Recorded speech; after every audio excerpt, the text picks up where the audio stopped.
sport and performance psychology tips.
Hi, I'm Mike, and I work at Richards Building Supply.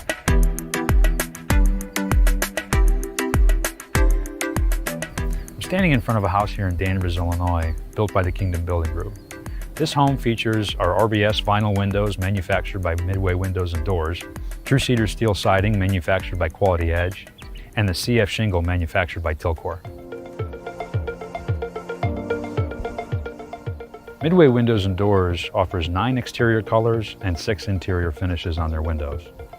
They coat all their windows in-house, while most other vinyl window manufacturers outsource that process.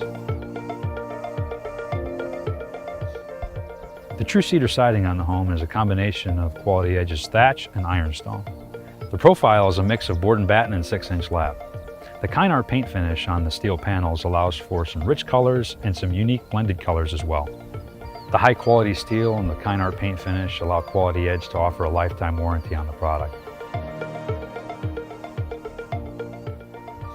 Up on the roof is a Tilcor roof system. The profile is the CF shingle in the color of oak wood. Tilcor manufactured steel roof panels are covered with a ceramic stone granule, then coated with an acrylic to give the look of a shingle or a shake. The CF stands for concealed fastener. Unlike most metal roofs that have a fastener on the surface or hidden from view, the CF fasteners are 100% concealed, making the system watertight. Tilcor's design for the panels also allow for above sheeting ventilation, making the system one of the most energy efficient roofs on the market, even if you want a dark color. These are products we offer our contractors that have clients that love their home. Products for people that are energy conscious and want a return on their investment.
2.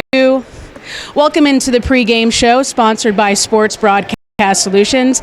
I'm Carol Lentz, and we are here in Orland Park, Illinois, the host of the Central States All-Star Game, and I'm by one of those All-Star 16U age group, and Riston Siegel. And Riston, first of all, congratulations on the nomination to be an All-Star. What does it mean to you? Thank you. It means a lot to me. It's really cool, obviously, to be a part of this, and it just means a lot, yeah. What have you worked on individually in order to garner the recognition this season? I just always, I'm at home shooting pucks. I'm always working out, just working as hard as I can to be in this moment. And it's a different format for an All-Star game. All of the opponents you've gone up against this season, you're now going to be on the same team with and sharing the ice with. What can people expect from the All-Star game this year? A lot of skill, a lot of good players out here, just a lot of really high competition. The Bulldogs went on to win the Illinois State Championship. What was that run like for you? It was awesome winning state, going back to nationals after we lost in nationals a couple of years ago, to get that chance to go back. It's awesome. Just can't wait. And that's going to be in March. That's not too far away. So bring us on the ice and inside the locker room. What is this team doing right now to prepare for the Nationals in New York later this March? Just a lot of skill work, keeping up and off ice and on the ice. Just trying to play as a team as well as we can. You mentioned on the media release that Jonathan Toews is your favorite NHL player. Can you give us some insight as to why? Just growing up watching him, he's the captain, a leader. Just love watching him. He's my favorite player. All right, congratulations. Good luck today. Thank you. All right, stick around. We have more puck drop for the 16U All-Star Game up on the Sports Broadcast Solution.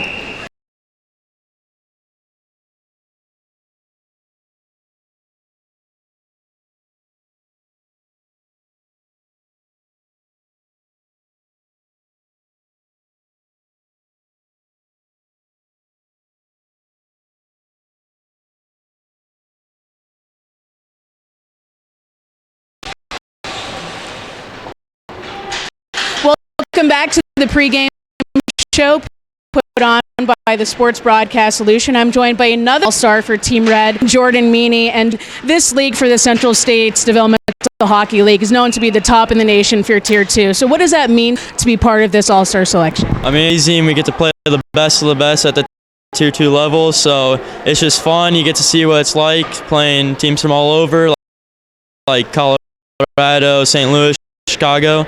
So can't beat that. You're playing the top teams in the nation, so it's fun. When you look at the defensemen on this team, you're top in the statistics. Enabled you to be able to perform this year? Teaching me walk the line, making sure I find lanes and moving the puck well. Yeah. In which situations are you at your best when you're playing and the people that you're playing around?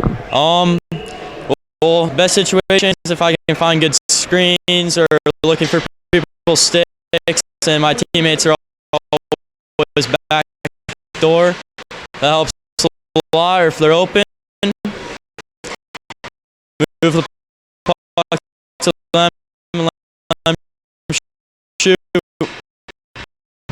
Well, you just celebrated a high school state championships for the Pekin Dragons. What was that run like? It wasn't only a state championship, so you guys are undefeated at 19-0. What the season's been like for you? I mean, it's been long, lots of skating, playing two teams. High school is really fun, getting to play with some of the guys I've been growing up playing with, and sad to see some of the seniors go, but you get to live at that rink and you'll be remembered ever. What are you looking forward to most in today's All-Star game? Because you're playing with the opponents that you played against all season, but now you're going to be on the same team and sharing the same ice. So what's that going to be like for you? It's going to be pretty fun. You see some of the guys you've been going up against, battling all season. So seeing those guys on the same line, it's pretty unique. Well, enjoy the moment, Jordan. Thank you so much. Thank you. All right, that's going to do it for the pregame show by Sports Broadcast Solutions. Stick around. We have the puck drop for the 16U All-Star Game at 6 p.m. coming up.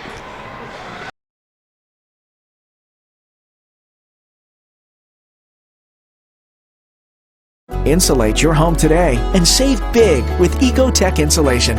Ecotech insulation will save you up to 50% on your heating and cooling bills. Plus, you can receive up to a $1,500 federal tax credit and another $1,500 cash rebate from your gas company. Ecotech will lower your energy bills and give you a healthier, quieter, and more energy efficient home. Call Ecotech Insulation at 847-675-1400. See the foam grow and save a ton of dough.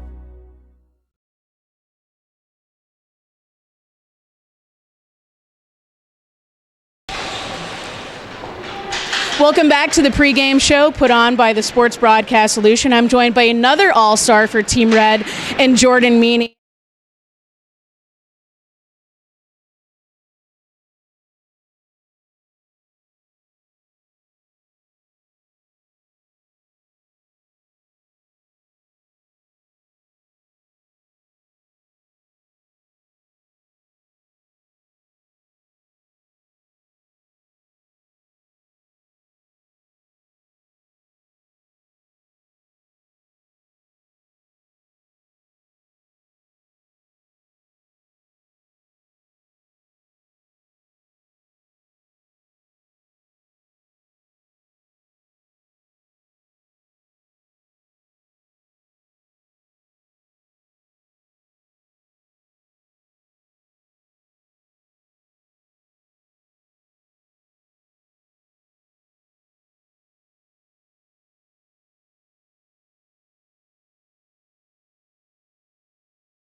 Hi, everybody. How's it going? Kyle Smith alongside Bob Vilsoe, as we're probably not going to get a national anthem for the 18U game, but most likely we'll get starting lineups. Here's the red team. It's brought to you by SBS, a broadcasting network for everyone. The starting lineup: number 9, Ryan Morgan; number 10, Johnny Lagabaugh; number 12, Caden Schweitzer; number 18, Brady Sigran; number 19, Henry Seraphin; number 37, Will Casal; number 54, Jake Laub; number 63, Gavin Payman; number 72, Jason Gongol; and on line 4, number 77, Nick Funk; number 79, Alex Ringhofer; and number 92, Alex Tyler. The starting defense will be Connor Steifer and Wyatt Flewelling. On line 2 for D, Mitchell Behrens, Jason Castaneda. And on line 3, Curtis Bruin, that's number 27, and number 66, Jake Schneiderman. All right, Bob, give us the starting lineups for the 18U white team. First line forwards from the Vikings, Kyle Arias. Number 6 from the Jets, Joe Putram. Number 9 from the Sabres, Charlie Simzek. Number 10, Littleton's Reed Watson. Number 16, Jack Schweitzer, the Sabres. Number 19, Ryan Belusek from the Sabres. The third line, Ben Ballantine from Littleton. Number 27, Michael Rindak from the Hawks. Number 34, William Leschnack from the Jets. Number 43, Danielle Perillo from the Chargers. Number 58, Liam Lacroix. We're not sure how to pronounce this name, actually. Liam Lacroix from the Hawks. Devin Bruns from the Vikings. Then also, looks like the fifth line, extra people, the Vikings, Jacob Mish, number 91, and Brady Cullen, number 92, also from the Hawks. On defense, the first line, number 2, Colin Cash from the Jets, number 4, Griffin Ola from the Hawks. Line 2 on defense, Tyler Alfano from the Sabres, number 33, Sam Battaglia from the Hawks. And the third line on defense, number 38, Brandon Lewis from the Vikings, number 55, Brian Buchholz from the Chargers.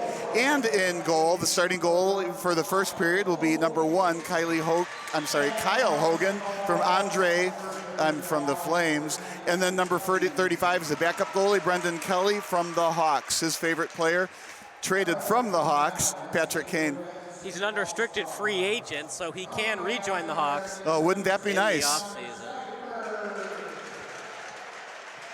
Partner, we saw a heck of a game. It's going to be hard for this to really be an encore performance. 4-3 was the score of the game before this. That went to overtime. The red team was up 3-0, and white team almost scored 4 unanswered goals to win in exciting fashion. It turned out to be an absolutely exciting game. It was fun to watch. It was 0-0 for a long time, right? Then in the first period, the red team kicked the field goal. Then the second period, the red team had the field goal kicked against them, so the score got tied. Then we went to overtime, so we found out what the overtime rules were. 5 minutes, 4-on-4, three players and the goalie. Very, very exciting game. Featured some breakaways, 1 pretend fight, and 1 penalty, which ultimately caused the game to be tied, because it was during that power play that tied the score at 3-3. No, that made it 3-2, the power play. Oh, okay, it made the score 3-2, and then there was a goal about a minute later to tie the game at 3-3. You're right. That was the only penalty they called in the game. Yeah. These guys are so good. It is an all-star game for Tier 2, the Central States Developmental Hockey League, that penalties can't change the complexion of the game. 1 penalty was called, holding the stick against red, led to a goal that made it 3-2, and then they finished the job tying it up just before the third period ended. And those were U16. Now we're going to see U18. A lot speedier, definitely bigger, stronger, taller, faster. This is going to be a very fun, fast game. So we're going to see if it stays 0-0 early here, if there's going to be goals fast. The best player, arguably, for white team is Reed Watson, 21 goals, 15 assists. Also watch out for Devin Bruns, 20 goals, 8 assists. For red team, the guy to watch out for, we talked about him in the pregame show for the 16U game, Mitchell Behrens on defense. He leads the red team in goals with 21 goals, and don't forget he can also pass the puck, 12 assists. Right, and we tried to get, here we are with the national anthem.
Always gets me excited, the national anthem, and then the players tapping their sticks on the ice. So we talked about the two players on line 5. It's not really line 5. Kyle Arias and Liam Lakachoy are not playing because of injury. Oh, Liam is not playing. I don't know if I can pronounce his last name. My bet is Lacassois, but I don't speak French or read French, but I think I would have to call him Liam. There's an H in there, so it wouldn't be Sois. Well, I don't know.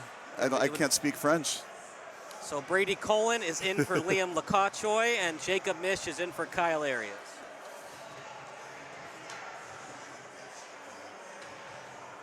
So we have a couple of scratches in the All-Star game. Wouldn't be official if it wasn't a couple of scratches in an All-Star game.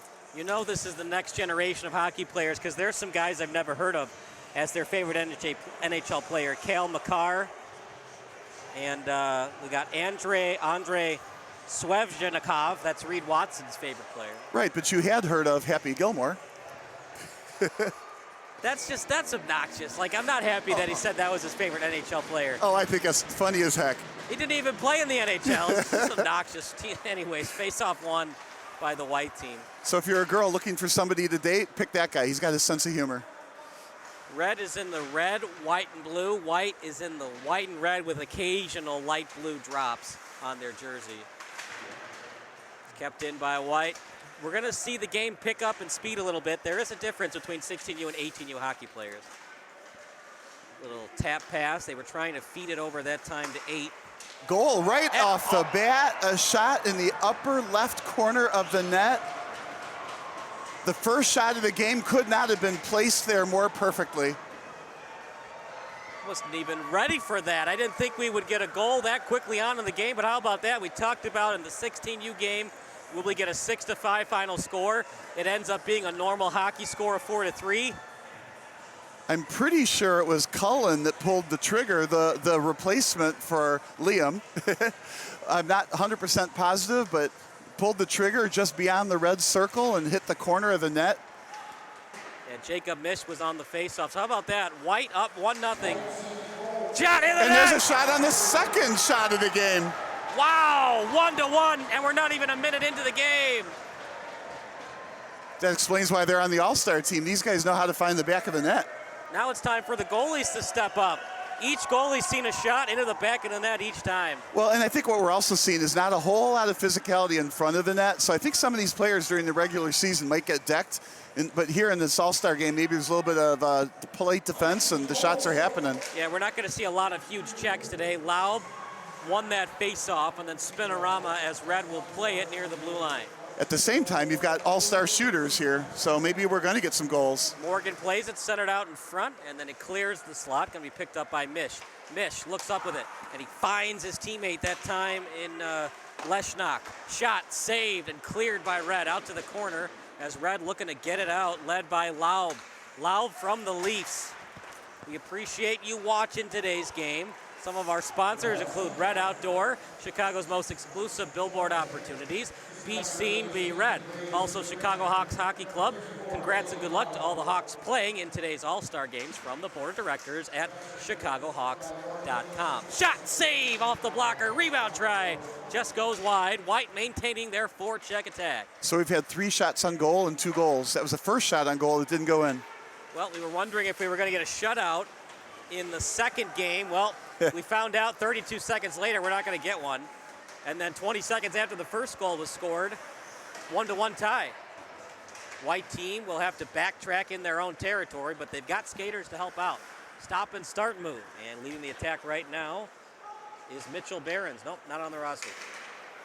Behrens is on red. White has it now. They're going to call offsides on that. Charlie Samazak is number 9 for White.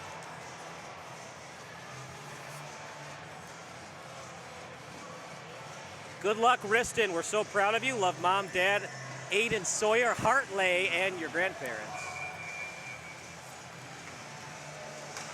Face off won by Red. No look backhander. Got to be careful on those passes, partner. When you do a no look like that, easily could be stolen. Well, and there's 2 sides to the no-look part, right? They're good players, so they know what they're doing, right? They're not just passing no-look passes for no reason. At the same time, they're stolen. That time it was a definitely looking pass shot. Easy save by the netminder as it would have gone wide. if it had not been saved by the goalie. But what I was going to say is those players are not used to passing to each other. They are all-stars, but from different teams. So not every hockey player is exactly where they expect them to be when the pass gets made. And you're not going to know if that pass is coming because it's a no-look pass.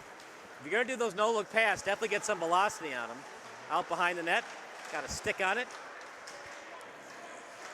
Kyle Hogan is the starter for the white team. He has given up a goal, as is his opposing netminder, as that's Noah Van Herrick. Those were two nasty shots, though. Both shots, one in the corner and one 100 miles that went out over the glass. One 100 miles an hour, turned around. It was like hitting a golf, well, not a golf ball, hitting like a baseball into left field somewhere. He had no idea where the shot was going to go.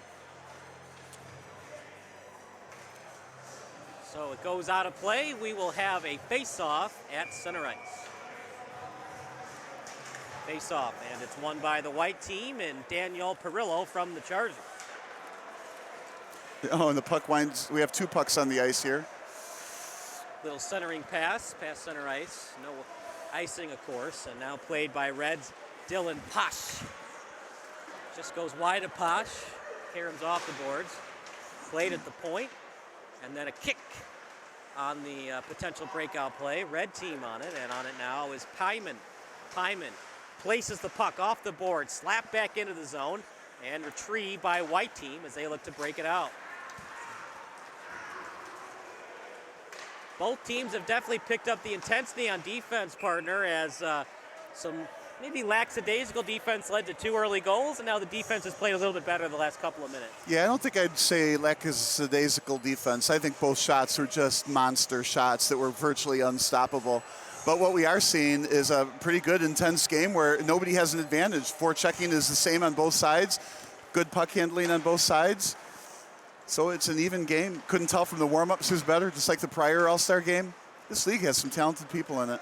Yeah, it's pretty evenly matched, isn't it? First game, it started off kind of a blowout. It was 3-0, and then white team, not only did they avoid the shutout, partner, but they scored 3 times in less than 5 minutes. Yeah, and I don't know how these teams were put together necessarily, right? But they were obviously put together evenly. So whoever did that did an excellent job figuring out how to balance 2 All-Star teams. The Northwest Chargers would like to wish our U18 players, Daniel Perillo and Brian Buckles, the best of luck in today's CSDHL All-Star game. 2-line pass somehow gets it to Tyler, and then retrieved now by White, leading the attack.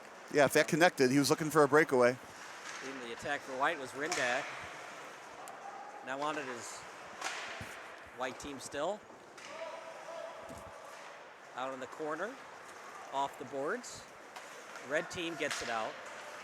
And then slapped back in by White. On the attack is Rindak. This is another play that is going to be just not as crisp as you would like. Offsides, you have your teammates that you're used to know when you're going in right away, and doesn't look like it was offsides. Maybe it was a high stick. Some of the players that we've talked about, including for White at right wing, William Leshnock. He's from the Jets. When you're a Jet, you're the Jet till the end. Uh-oh.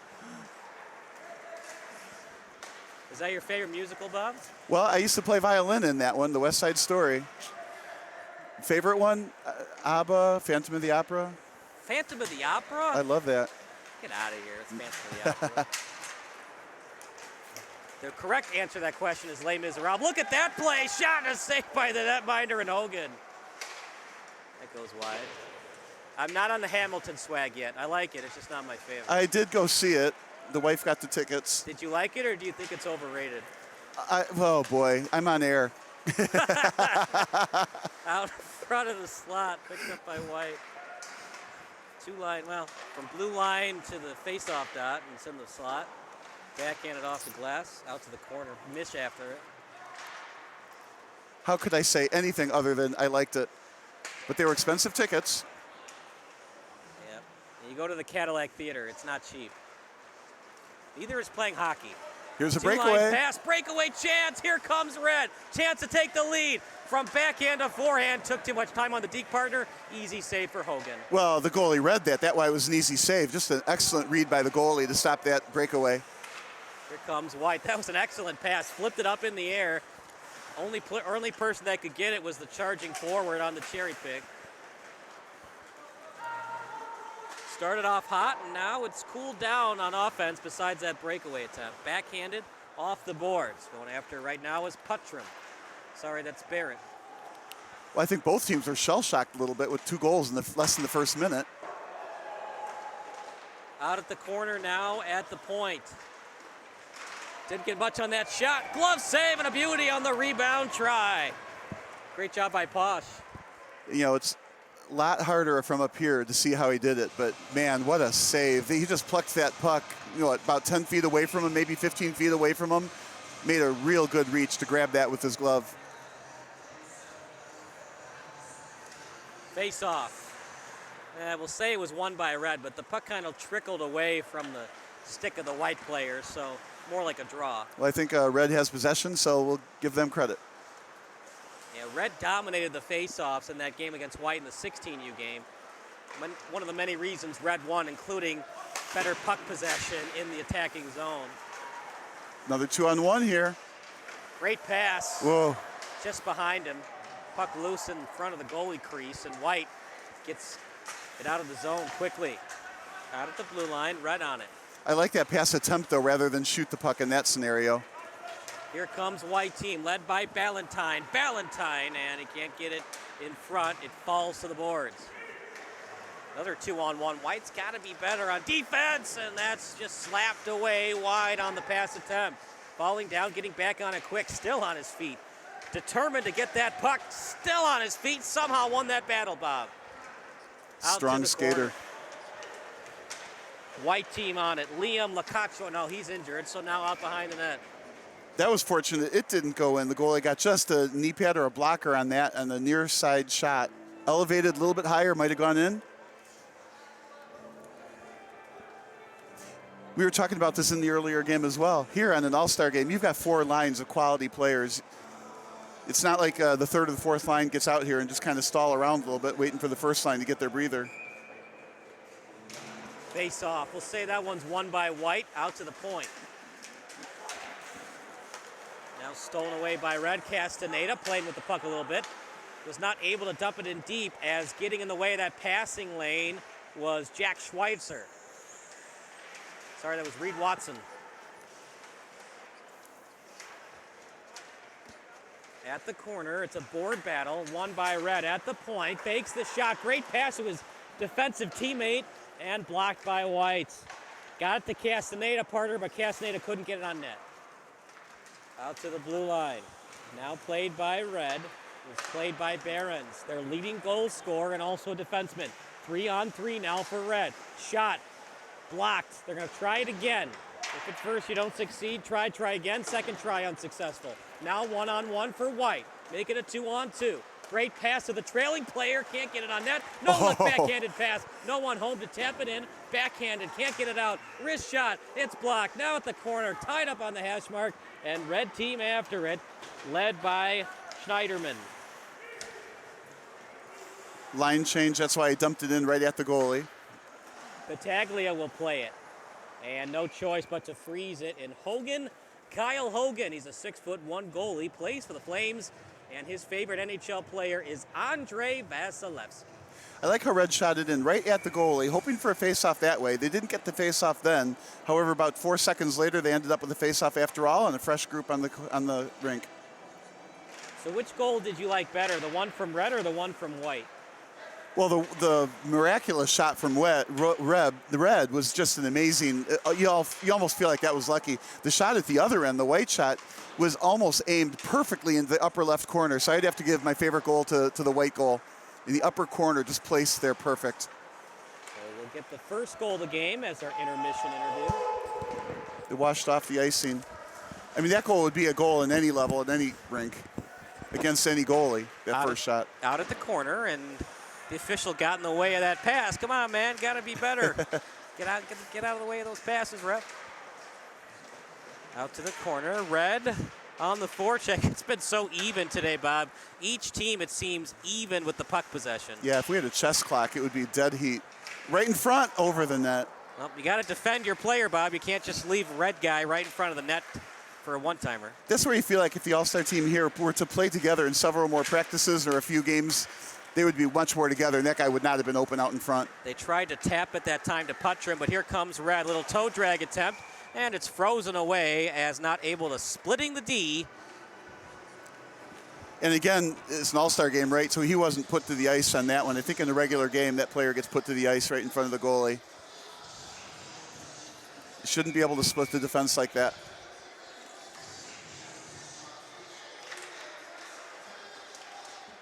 Face-off, won by Red, but White steals it. Here comes White. Out past the blue line. White on the attack. It's a board battle. And Red will slap it away from all the slew of players there. Shot, tried to go 5-hole with it. That time on the shot, it was Leshnek, but good save that time by the netminder in double eights, Dylan Posh.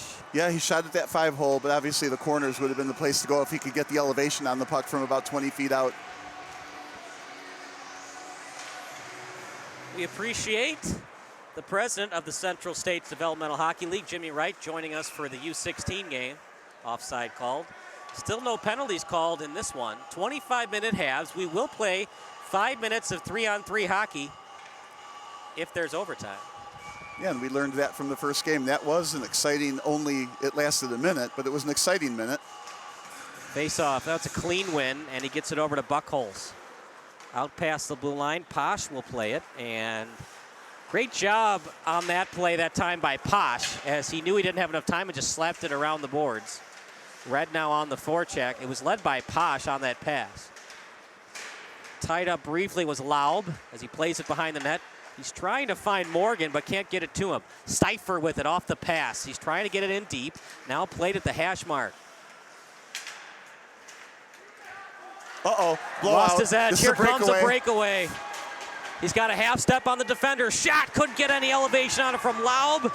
And an easy save that time by Posh. Steifer did a fantastic job getting back into the play and running it down from behind to help spoil that breakaway. Apologize, I was Leshnak on the shot. Got to be careful where you're passing the puck, partner. Some of these passes are going off skates and pads and shin guards, and they can lead to breakaways the other way. Well, and that's the trouble. You had to blow out at the point, and you're doomed. Out at the corner, now played out behind the net, trying to set it up in front. Now still behind the netminder and Posh. Stolen away by Red. Uh-oh. Dangerous pass to break out the puck. Slap shot, puck loose, rebound try. And Red regathers themselves and just avoids giving up a costly second goal. And I think at this point, you're going to have to give the edge to White as outplaying Red just a little bit with the forecheck and the steals in the other zone. Do you like them breaking the puck up the middle of the ice like that, partner? I know it's an all-star game and they're fast, but White is good on defense too. I do like breakouts up the middle. Right in front of the goalie like that? Well, not like that. No, my gosh, that was a bad turnover. No, you go. That's what I mean, right in front of the goalie. In mid-ice, you want to go mid, but not in your own zone. Yeah, breakout obviously in their own blue line, trying to get it out of their zone. As that puck goes off the side of the net, still out behind the net of Posh, and now it's played by Behrens. Yeah, not to overwork. There was another pass that got cut off. White team making them work in terms of breaking the puck out. Puck loose at center ice, played by Ola. And that's that same thing. The White's going to continue to pressure like that, and eventually it wears you out and it leads to a goal. So that's why you feel like the game is 1-1, but White's winning 1-1. Little slap the puck, and Here we go. Battaglia steals it. They got an odd man rush, 3-on-2, stop and start move. Good lead pass, backhander, puck still loose, and it finds its way on the stick that time of Castaneda. Now at the hash mark, White will have to regroup, otherwise they'll be offside. Tied up on the boards, now going after it is White team at blue line. Gongol calls for it. Instead, it goes to Behrens. Now a shot from the southpaw, and it goes off the pad that time of Hogan. At the blue line, no look backhander to the trailer in Perillo. And Perillo and his teammate that time as he tried to lead it to Belosek, and Belosek was offside. That's the timing where they're just not used to each other. taking the face-off will be Perillo. It's been pretty evenly matched in the face-offs. White has been not as good in terms of getting it to their defensemen. They won that face-off, partner, but they didn't get to the defense like they wanted to.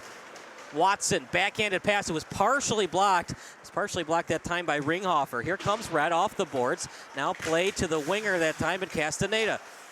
Sorry, that's Casau. Casau with the puck, and he gets it out to the blue line, picked up by White off the skate, kicked it to himself, and a backhanded pass. White team stop and start move. Tied up on the board, stolen by Red as they obtain it, but they've got 3 White players around them. Stays with the play on the forecheck. Puck loose, picked up by White. Ballantine calls for it, says a backhanded pass out to the left winger. Now played to Ola. Shot, didn't get much on it. Rebound try. It was near the point, partially blocked. That time by Casau, out behind the net. In front, try, and it just went off a player. Yeah, if that was on goal, it would have gone in. Again, a couple of real quality shots from the White team here. And you have to think, even if it went on net, did the net fall off as the shot was going towards the net or before? Yeah, the old goalie trick, right? Knock it off its moorings before the empty net can get shot at. I don't think that's what happened. They make sure those nets are very tightly packed in to make sure goalies don't try to pull that trick.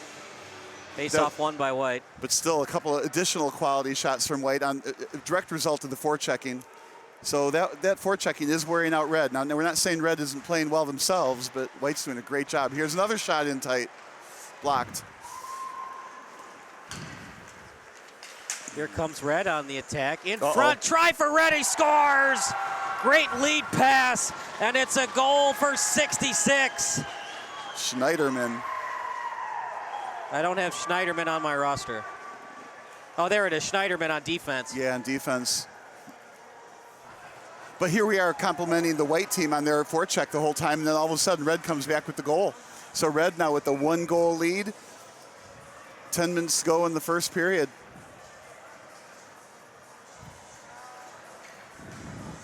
Mish will take it.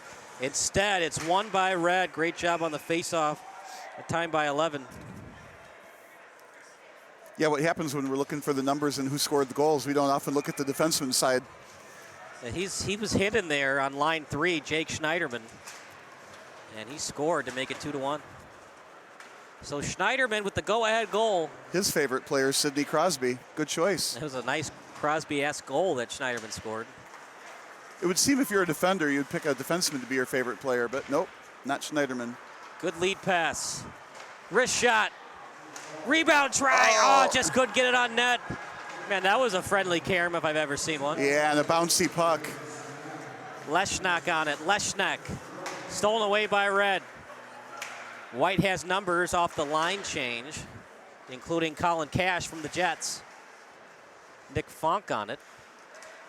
And stolen by White. Cash will lead the attack. Out to the winger. Looking for Mish. Past the stick of Leshnak, and he'll take a seat on the bench. Now playing it is Flowelling. Flowelling, he's got Steitfer as his fellow defenseman. Going to the blue line with it. Good lead pass over to Schweitzer. Funk trying to get the shot on net. Couldn't deliver. Here comes White. Schweitzer. He got a good lead pass that time to Gongol. Sorry, to Bruns.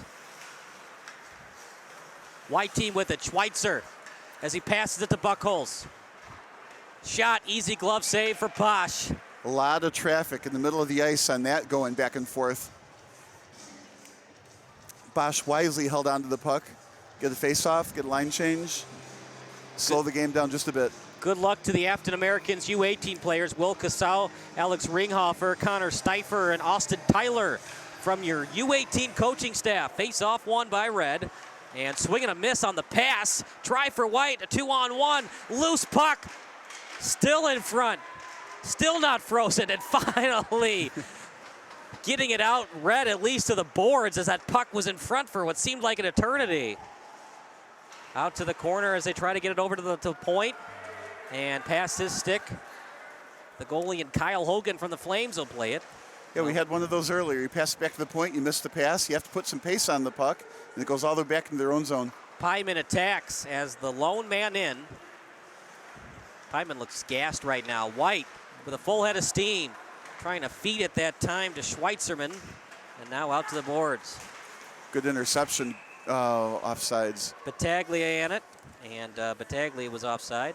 Under 8 minutes to go. The text line is still open. Your favorite high school, NHL, or college memory, text 330-957-7653. I liked Ballantyne's anticipation on that play. The pass was going to center ice, and he intercepted it, got to the blue line, but of course, unfortunately, the zone wasn't cleared, and it was offsides. Face off won by Red. Defenseman to defenseman.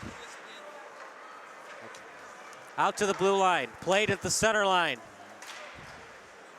There's that Out outlet of the I corner. like. Yeah, there's that outlet I like, clearing the zone into the middle of center ice. And now played at the corner by White.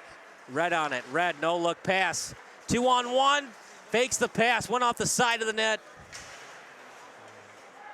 And then backhanded out behind the net. I would have preferred to try to center it. Maybe it bounces off a skate. Who knows? But that was such a tough angle, and there wasn't going to be a rebound. Perillo with it. Perillo shot. Puck loose. Trying to shoot that puck in that time by Schweitzer. Now off the boards. Here's the White team pressure again. Alfano was able to get it in deep, out behind the net. Looking for Belosek. They've got cycles going here until then. Red now playing it, that time by Behrens. He's had a pretty quiet game, at least offensively. Look at that. Between the legs, no look, backhanded pass. Oh, he's fortunate they didn't get that puck. And it's last touch by Red. We are going to have Jimmy Wright for another interview. This time I'm going to give Bob a break. And Jimmy's going to be on the mic for a couple of minutes. Yeah. I guess we are.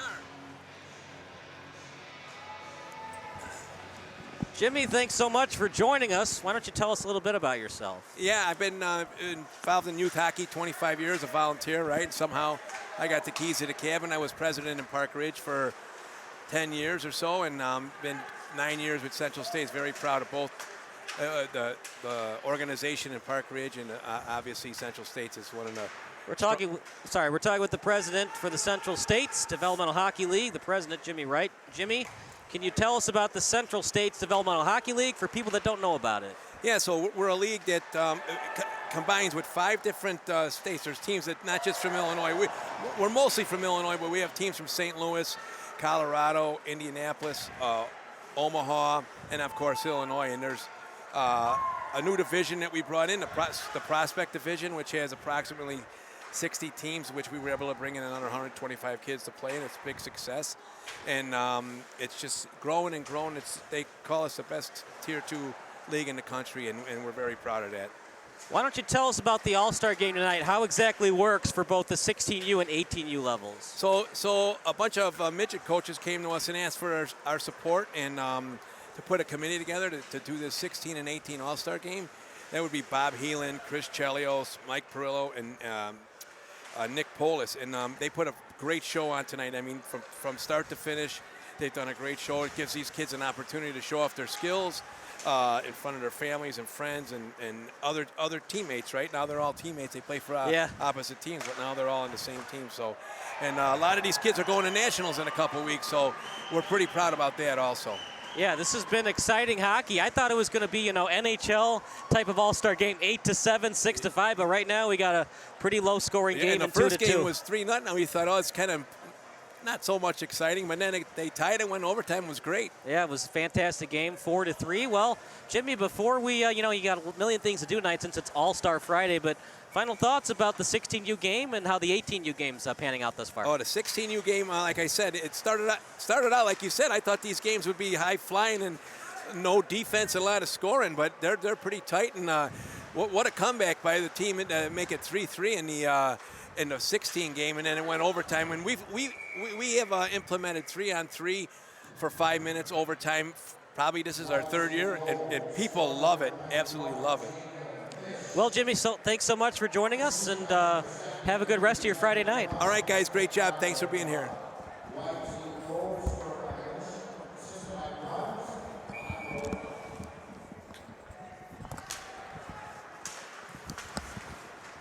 That was always fun. We apologize for the clock, but we got it running right now. As we weren't expecting Jimmy for the second game, but we were glad that he joined us. Well, he tells a great story, that's for sure. You want to listen to him for a long time. What a league, what an all-star game, what an event. It's kind of nice that he can actually take credit on it by people listening to him on the air. What a great job. It's back and forth we go. It's a 2-2 tie. The text line's still open, 330-957-7653, your favorite hockey memory.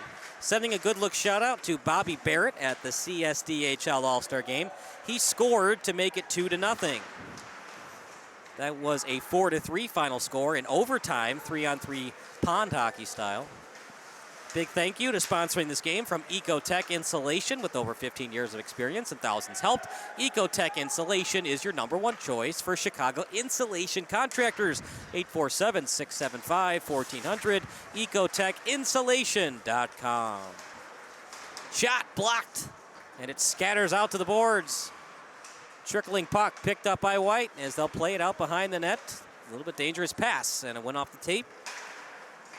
White going to play it now at neutral ice. On the puck that time was Sesmiak, and then played in by White.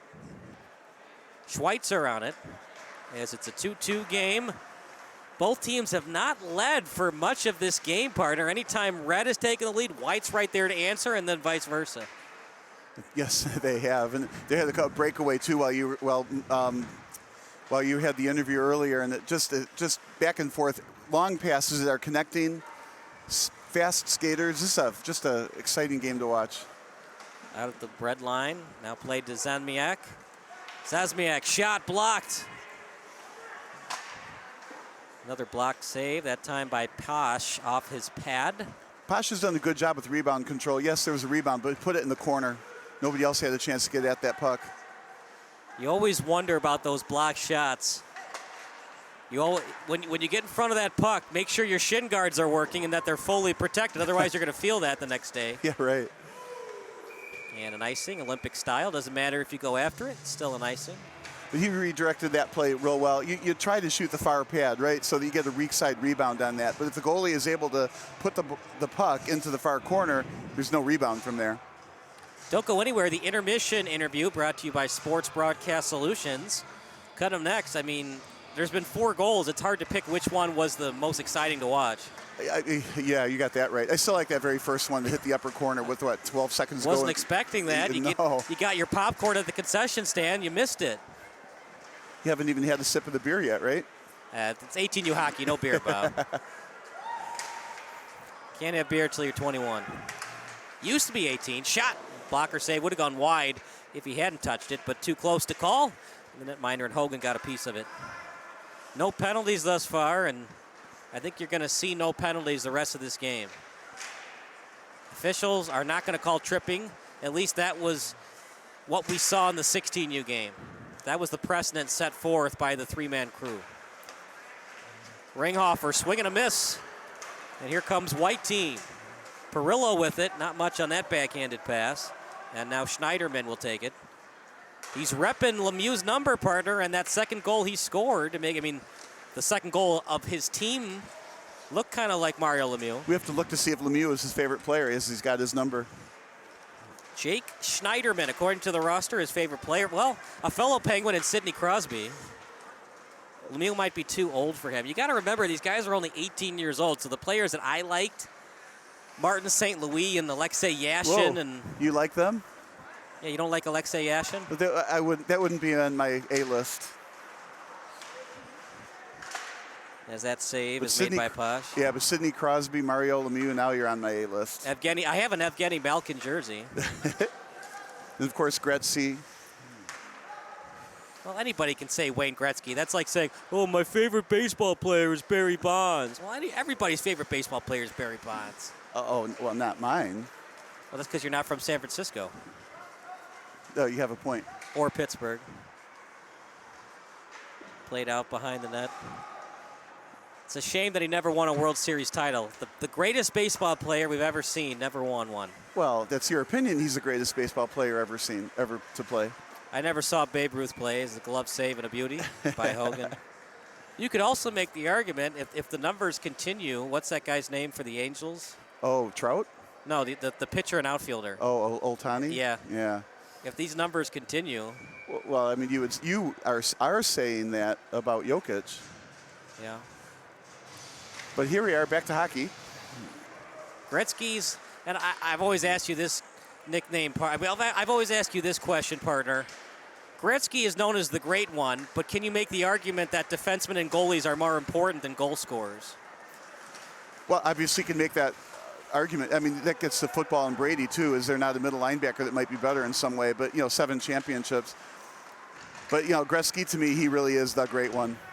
6 seconds left in the period. Red team's got one last chance. 3 seconds. You got to shoot quick. 1 second.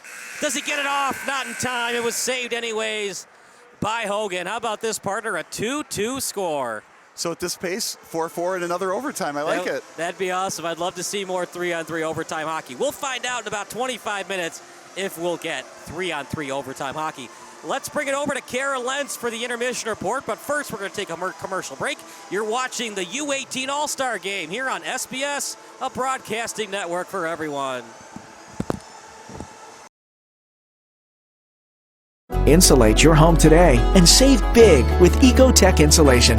Ecotech Insulation will save you up to 50% on your heating and cooling bills. Plus, you can receive up to a $1,500 federal tax credit and another $1,500 cash rebate from your gas company. Ecotech will lower your energy bills and give you a healthier, quieter, and more energy-efficient home. Call Ecotech Insulation at 847-675-1400. See the foam grow and save a ton of dough.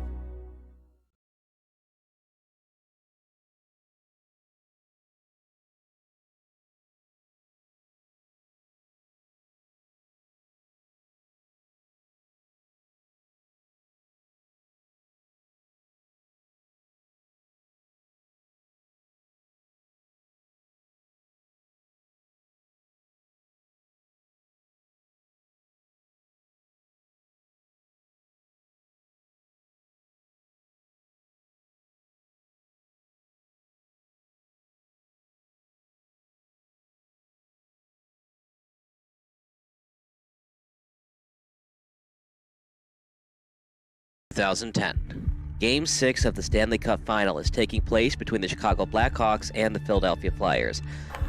They'll still have to win at Game 7 in Chicago. It's a 3-3 tie in the first overtime, meaning this has been a moderate offensive explosion with some decent defense and goaltending squeeze in between this hockey contest. This is a huge game for Blackhawks fans, as their favorite hockey team has been a laughingstock in the Western Conference for most of the previous decade. For the Flyers, they're looking to bring back Stanley Cup glory to the city of brotherly love for the first time since the 1970s. To truly understand the importance of what happens next, we need to hit that left button on the VCR. In other words, we need to rewind.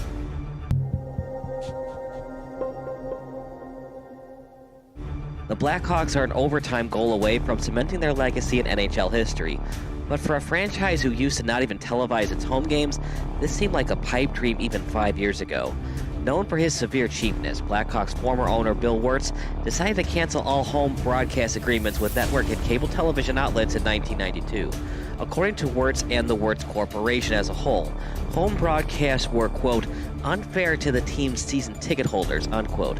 And as crazy as this decision was by Wirtz, fan attendance increased during the mid-1990s. Incredibly, without normal home broadcasts and overall television brand awareness about the team, the Hawks averaged over 19,300 fans during the mid-1990s at the United Center. This is how it worked. WGN and other media outlets couldn't broadcast the Blackhawks games at the United Center. But if a national broadcasting network such as ESPN decided to telecast the game, a Blackhawk fan could purchase HawkVision, a subscription network worth $29.99 per month. Then you could watch the ESPN broadcast of Blackhawks vs. Red Wings at the United Center on normal cable television.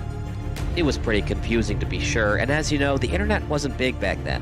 If you were a big hockey fan and wanted to know about the Blackhawks, you either had to go to the game or wait for the hockey highlight on SportsCenter. Even then, hockey coverage wasn't big on ESPN, so it was in your best interest to purchase a ticket at the UC.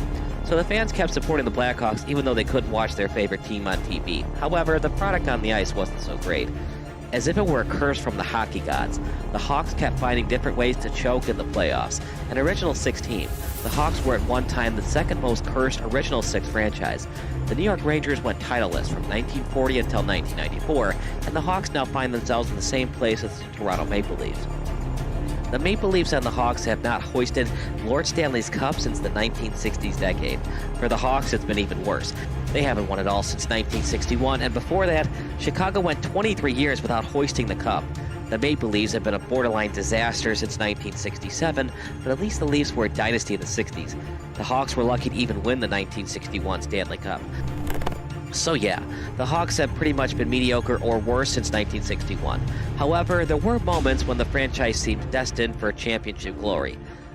The worst moment for Chicago hockey fans was the 1971 Stanley Cup Final against the hated Montreal Canadiens. Without air conditioning at Old Chicago Stadium, the Hawks were the home team during Game 7 of the Finals against the Canadiens. Jumping out to an early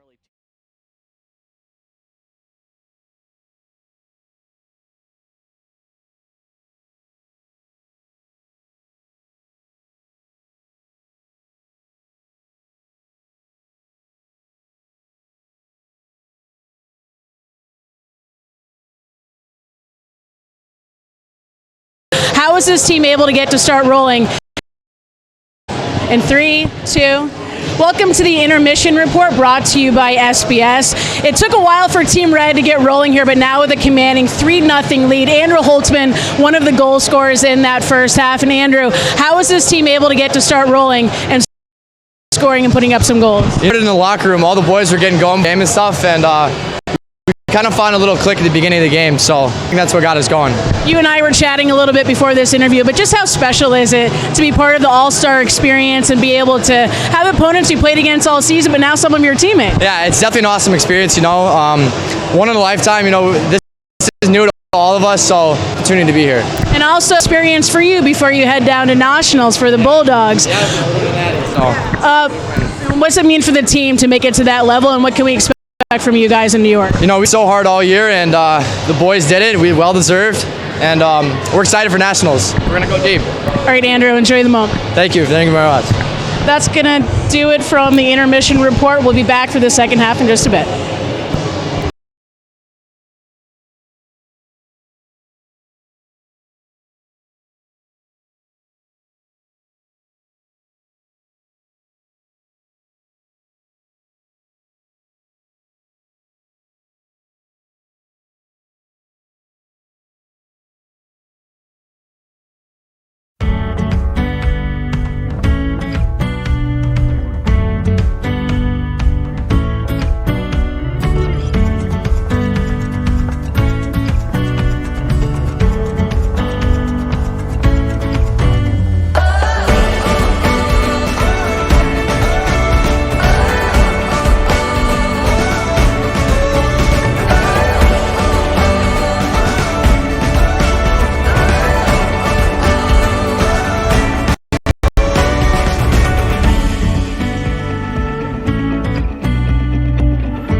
Welcome into the intermission. Let's do that again.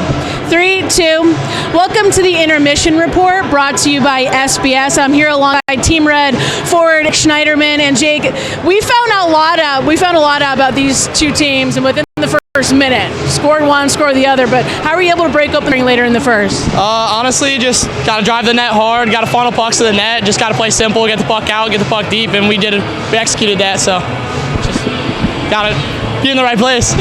This is the first first year that the Central States have had this All-Star game. Congratulations on getting nominated. What's it been like so far? You guys barely know each other. You play against each other in the season, but this is a totally different experience. Yeah, it's a little weird playing against them all year and then having to be on a team with them, but overall, nice guys, respectful.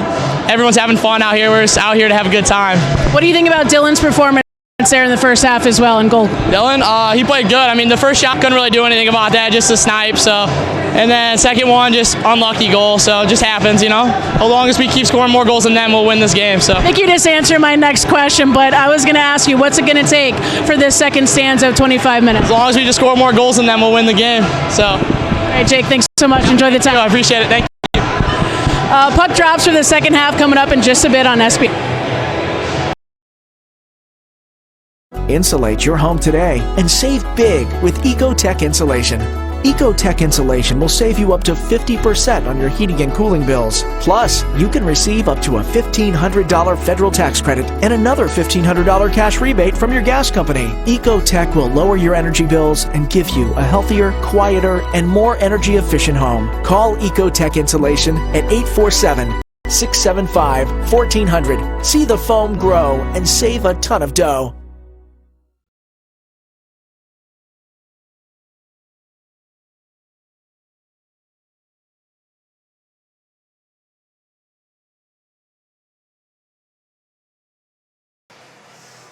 Back to the action at Arctic Ice Arena. Kyle Smith alongside my partner in crime, Bob Vilsoe, for another production of SBS. Partner, it was 2-2 after the first period. So, unless somebody gets the edge, wins the period, we'll see 3-on-3 pond hockey style for overtime in the third period. Which I would love to see. I still give a lot of credit to the people who put the all-star teams together to make them even. It would be so easy in hockey to put an all-star team together where one team wins 6-0, but the first game where we had overtime and this game 2-2 after the first half, this is nothing but exciting hockey. It sure has, partner. We had Jake Schneiderman in the intermission report. He made it 2-1. You know what? White came right back to tie it up at 2-2. 32 seconds into the game, White scored. We might think, oh, it's going to be a White blowout. They came to play. Red's not ready for it. And then 20 seconds later, Red scored. So we really don't know who's going to win this game. Both teams are going teeter for totter, tick for tack tonight. Yeah, we don't know who's going to win. And you're right. The one goal, it's like monkey see, monkey do. Oh, they got a goal. We better get one. So we have to try harder. What's also nice about this place, this facility, again, there's enough seating on the far side, and virtually every seat is taken. This is just a fantastic place to play hockey. The restaurant up there, it's got TV sets in there. We got the sky boxes. We're in one of them. I think we're in the owner's box right here at the mid-ice. Just a great place to play hockey. Yeah, it's a fun little arena, right? You got the regular seats right on the glass, really low to the ground. Then you got the owner's box and all the other boxes for the scouts and coaching staff. Then you got the restaurant right behind us, the skybox. It's one of my favorite rinks. If you've ever been to Johnny's Ice House, kind of like that, although Johnny's Ice House has a little bit more elevated seating, but this is a fun arena for hockey, that's for sure. Yeah, I'm used to the little rinky-dink ones where the ceiling is only, 20 feet high or something like that, and there's certainly not an upper deck. You almost feel like if you lift the puck to get it out of your own zone, it hits the netting and the ceiling. Not here. Well, we talked about the goal scorers coming into this game, as the goal scorers are brought to you by Sports Broadcast Solutions, a broadcasting network for everyone. And we talked about the goal scorers, and here are the standings, by the way, for the U16. Littleton led the way with 23 wins, 5 losses. Bulldogs 21 and 6. So, you know, for both teams, partner, it's going to be a fun game, and I'd love to see a little bit more from Mitchell Behrens. We talked about him a lot in the pregame show, 21 goals, 12 assists, but they've kind of stifled him on his pinches going and attacking the net. Well, I'm intrigued that they're listing him as a defenseman, because I've seen him a lot in the corners duking it out there. So he's definitely an offensive-minded defenseman, and then some winger has to take a spot at the point. Face-off won by White, as we're going to find out if anybody's going to win this period, as it was a 2-2 tie going into the second period. 25-minute halves. Shot goes wide out behind the net, picked up by Red, as it was picked up that time by Schneiderman. He made it a 2-1 game. Now picked up by Casau. Casau out behind the net, trying to clear it, and he does. Tap pass, and it does go past the center line, so no icing, and it's played out behind the net in the backup netminder tonight for White team. They have two goalies, one of them, Brendan Kelly. He is playing the second period in lieu of Kyle Hogan. Off the glass. Schneiderman keeps it in. Schneiderman out to the hash mark. Fakes the shot. Still in deep. And a good job playing the puck that time by the netminder. The backup netminder in Brendan Kelly. Yeah, after he was going in toward the goalie, the defenders did a good job staying with the other players so that he had to take the shot. He couldn't pass it. And then the goalie handled the one-on-one in tight. Cut off the angle coming in from the side. It's good hockey here. Cash normally takes the face-off, but he'll go to the left wing side. An interesting setup for White. They're putting 3 players to the right. This is a great song, by the way. And it's won by White. Not my favorite California song, though. I got to go Phantom Planet, California. California songs? How about California Dreamin'? Too old. Out to the corner. I think that song is one of the reasons why I finally took a vacation in California. I got to see what they were all dreaming about. What part of California did you go to? Well, that vacation was LA. That's the night I camped out in the day before the Rose Bowl parade. So I'm camping outside to get a good seat. So I was in the main drag of the Rose Bowl parade. That's nice. And the shot and the save was by Bruns. His dad, of course, owns Bruns and Bruns, one of our sponsors of the night. They're in New Lenox, Illinois, 815-485-5656, brunsaccounting.com. Sending an all-star game shout-out to Jason Castaneda, the Falcons. Good luck and congrats, Jason. 2-on-1. Nice pass in front, shot, oh my goodness! What a save! Yes, he needed to pull the trigger right away rather than stick handle and then shoot. Gave the goalie time to cross the crease. But what a shot, what a play. Nicely set up, and unfortunately the goalie, or fortunately for the goalie, made the save. That was a fantastic save. Yeah, but that was because it wasn't a one-time shot. Brendan Kelly, that might be the save of the day. Although that that butterfly glove save that Spoutacre had was fantastic too. Yeah, we'll have to put one of those sponsors on the save of the day. Maybe it'll be a Progressive sponsor. You can save big on your car insurance, and that's the save of the day. I don't think they paid for that airtime there. They did not pay for it. So we're not. That's the last time we're mentioning Progressive the rest of the night. The last time we're mentioning that insurance company. Yep. The rest of the night, not in life. Shot. Good blocker, save. rebound, try out in front. We were talking earlier about rebound control. That's not good rebound control. It was a high shot, knocked it down right in front of him, and the puck sat for a fraction of a second before it was cleared. That's that tough shot to handle, right? But you'd like to block it and have that blocker save trickle out behind the net. You know, and I don't know from here, but it looked to me like that was going to go over the net anyway, but you still got to pop up and stop it. But back to rebound control. Try to glove that next time. Yeah. Of course, easy for me to say. It's always easier to play armchair hockey than regular hockey. Armchair, any sport. This is what I would have done. This is what I would have done. Of course, we're legends in our own mind. Past the years, we don't play anymore. That's why the favorite character in South Park history is probably Captain Hindsight. Yeah, yeah. You ever seen that episode? No, but just the name tells me all you need to know on that one. He has no powers. All he does is tell people what they should have done in hindsight. Yeah, I work with some people like that. Not here, of course. The good days of South Park before they ran out of ideas. Well, that took them a long time to run out of ideas.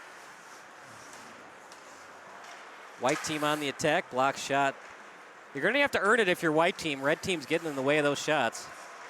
Little hesitation move, read well by White. Well, when you have 4 lines of all-stars, you're going to have good hockey and apparently good even hockey. They make it look so easy, partner, but it is not easy. Stick handling while backward skating at the same time. Well, and how fun for these players, too, because then they get to look forward to this game again next year. If you were on the U16 team, now you get to be on the U18 team. And if you're on the U18 team, maybe you'll be playing some college hockey next year. Or maybe if you're a junior, you can play this game twice in a row. True, it's U18, so if you're 17 years old, you can play one more year of hockey. Great anticipation at the blue line. Red team taking it to him on this forecheck. Yes, they are. Led by Longabaugh, out to the corner, played by Bruin. Bruin from Chesterfield. The left-handed stick blocker made that save. We got some German last names. We got Schneiderman and Schweitzer. The Germans represented on the ice tonight. Of course, they're all from America, but they got that German heritage last name.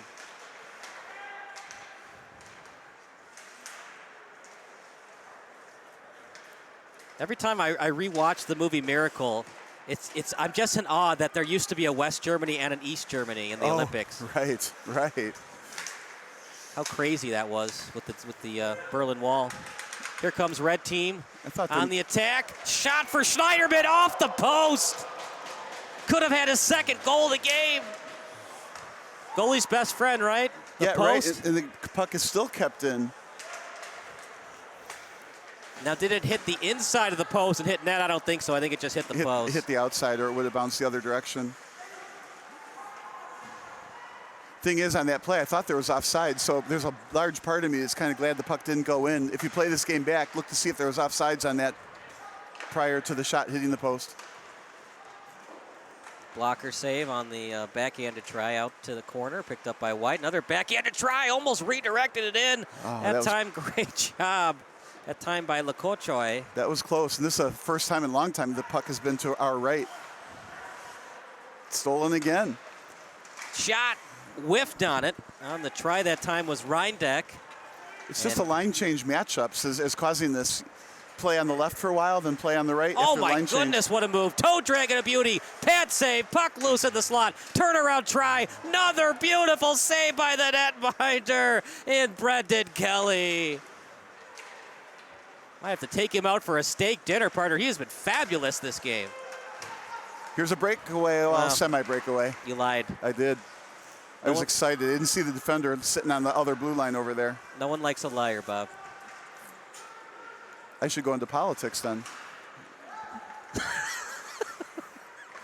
Did not see that one coming out to the. That was my political satire for the day. That was your 30-second political satire bit. Out to the blue line, no look, backhanded pass, shot, puck loose, Kelly again. What else is new? Partner, that might be our player of the game for both games. He has just been fabulous today. Player of the game for both games? Schneiderman as well, but I don't know. Kelly has been fabulous, especially that shot at point-blank range on the breakaway. My goodness. Well, and this is what's fun about an all-star game. You've got very talented individuals playing these spots and making great plays and showing why they belong on this team. In my opinion, has been the best goalie of all the goalies we've seen thus far in the all-star game. He has been fantastic. One-timer try, Brendan Kelly again. If you score on him, you better save the puck. Well, he's been tested, that's for certain. Tripping, no call. We like those no calls. We're here to see goals, not penalties. That's right. Of course, penalties lead to goals. Here's another breakaway. Oh, it didn't connect. Good defense. Off the glass, Leschnak on it. If you're red team, partner, knowing how good Kelly is it getting into your head a little bit? What do we got to do to score, or do you just keep playing your game and eventually that puck's going to get past the end line? Exactly. Keep forechecking, keep pestering him with shots. You don't want to make that one pass too many necessarily. I mean, pass to somebody who's got a wide open shot for sure, but take the shots. And if you're the opposing goalie for red in Van Herrick, do you feel a little bit pressure thinking, if I give up one goal, that's it, Kelly's not going to give up any? I can answer that. That is absolutely the truth. When you see a goalie standing on his head at the other end of the rink, you're like, I better not let the one shot that comes toward me go in. Goalie stats brought to you by SBS, a broadcasting network for everyone. Noah Van Herrick for the Highland Park Falcons. Pretty good numbers, 90.9 save percentage, 3.01 GAA. And the man of the game thus far, Brendan Kelly, he has been fabulous this season. Only 17 games played, might be because of injury. Guess what his goals against average is? I could probably look it up. I'm going to say 1.95. 1.05. Oh, too bad. Well, that tells you why he's so good. Too bad for the forwards. Yeah. Only 17 games played, by the way. Kyle Hogan, he has 8 more games played, so the sample size and the numbers go up. Very good GAA, 1.95.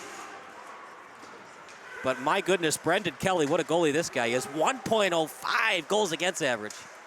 Oh, we are going to get a penalty. The stick got underneath his feet. He spun him around. So we have our first tripping call of the game. And the fans are booing. Yeah, they're saying it was too inadvertent. Doesn't matter, partner. A trip's a trip. Can't see his number. And they're actually going to call holding the stick. So it's White's power play. Well, this is huge now.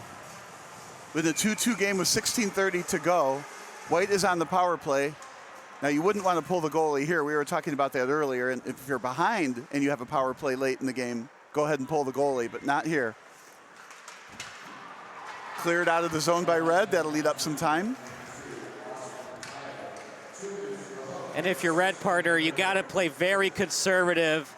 5-on-4. Anytime you get the puck, just ice off the boards. And some of these CSDHL tournaments that I've done play-by-play for when it comes to hockey TV, they make it a rule that you cannot ice the puck even when you're down a man. That's a centering pass off a skate. Yeah, I don't know that that's a good form of defense either. I think you got to work it out and eat up the clock, because what happens, you ice it, 5 seconds later the puck is back in your zone for a face-off and you got whatever, 50-50 of controlling it. So I think the better strategy is find a way to hit it up ice slowly. Zizmanek with it. What a move! So, and because of the ricochet off the skate, it went to his left winger. They'll reset at the point. Shot! Puck loose, and Red will just flip it out of the zone. Going after that puck was Alfano, but he couldn't get a piece of it. See, this uses up more time than icing, and they got a face-off out here too. The White team bench is right below us. If we look over the edge past these balloons, you know, the balloons really dress up the ice arena nicely. The Red bench is probably right underneath our cameraman. White bench right underneath us, so they are not near the goalie, partner.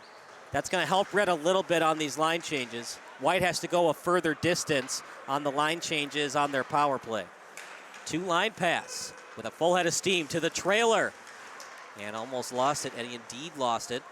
Very close to offsides entering the zone. Out to Ola. Ola at the point to Battaglia. Battaglia will take his time.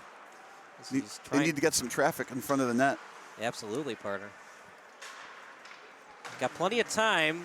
You'd like to get at least 2 more shots. 17 seconds left on the power play. Well, they wanted one quality shot. They got that. Good rebound. Look at those moves by Longaba, but playing the puck well was Battaglia, and that will do it. So no goal scored on the power play. We've only seen 2 penalties in the entire 2 games. Battaglia, shot. Big time save by Van Herrick.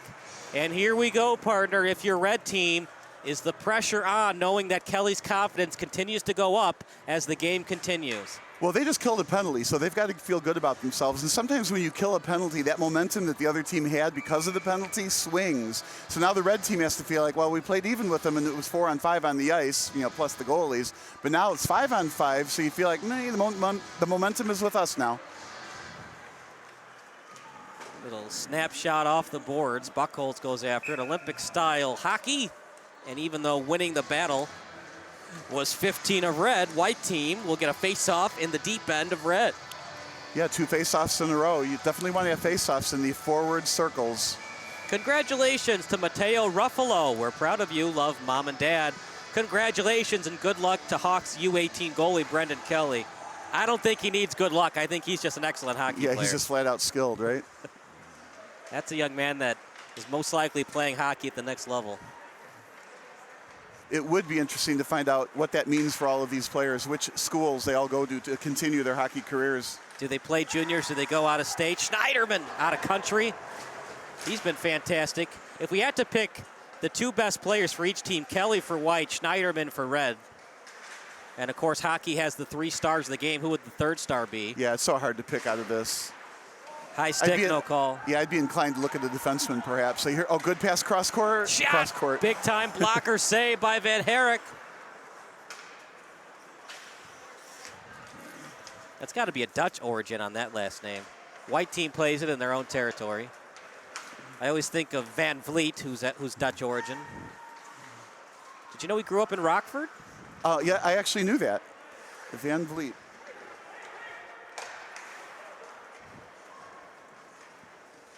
Swing and a miss. You don't get credit with anything if you swing and miss in baseball, and the same thing goes for hockey. Off the boards, played by White, now past the blue line. 3 men around him. No choice but to stop and start. Good pass as he finds Bruns trailing on the play. Bruns with a spinorama. Now out to the corner as he couldn't find Leshna. At the face-off dot, back to the point, and white team trying to keep it in. Now played at neutral ice. Here comes red. Out to Morgan. Morgan. Great pass in front. There it goes. Backhanded in. Red retakes the lead. The puck was taken into the corner. He was looking back to see who to pass it to, tried to make a back pass. The puck got deflected, and it was right in the crease for an easy goal. That's what you got to do, partner. Crash the net, led by Ryan Morgan. Wyatt Fluwelling finished the play. No chance for Brendan Kelly. And that was the pressure on White. Now they know, look, we haven't played great offensively in this second period. We got to score at least once more to force overtime. Well, and that, like we were talking earlier, puts pressure on Van Herrick. He's got the win in his hands now.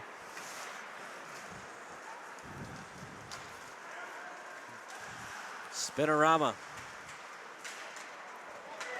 Red This is team trouble. has an odd man rush on the bad pinch. Morgan fakes the shot. Pass Kelly again.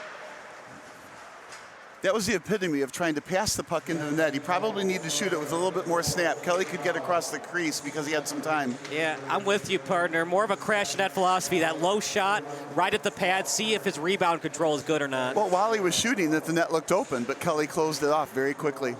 It's just they're not. If you're going to do that pass, you have to one-time it into the net. If you take even a split second to catch and then shoot, it looks like Kelly's going to save it every time. Yeah, well, he one-timed it, but it was a slow one-time. It was almost like he was passing it into the net rather than a shot into the net, which is what they tell you to do in a different sport, soccer. Just pass the ball into the net. It works. But here on the little net, Yeah. the fast Kelly, it doesn't work. Yeah, you'd like to see on those one-timers, you know, because Kelly's got to go from one post to the other, right, to where the pass is going. You shoot to the other side of the post because he's not ready for that shot. He's trying to attack the other post where you're located. Well, Shot and save. And Kelly has a lot of anticipation, too. He can see the play developing in front of him, and he can kind of read the pass coming and knows he's got to get over there quickly. Out in front, trying to shoot that one on net that time by Belasek, and here comes Red on the attack. White team still has plenty of time, just over 11 minutes remaining. Shot didn't get much on it on that shot attempt by Zemazek, and here comes Red. Little deke that time. It was by Ringhofer, now at the corner. Out in front, winning that battle is Red. Barron's on it. Barron's, maybe a bad pass, we'll see. 2-on-2 now for White. Breakaway coming up for White. Good deke, but a beautiful save by Van Herrick. Maybe thought that a little bit too much, partner. Maybe just try to shoot that on next time. The goalie went down quick, right? And then the stick handling didn't get the puck up into the air and needed to. So it was a good save. Van Herrick, though, my goodness, what a save that was. Right, with a one-goal lead. That's right now the save of the game, I'd say. 3-2, breakaway. He was not fooled by the puck handling.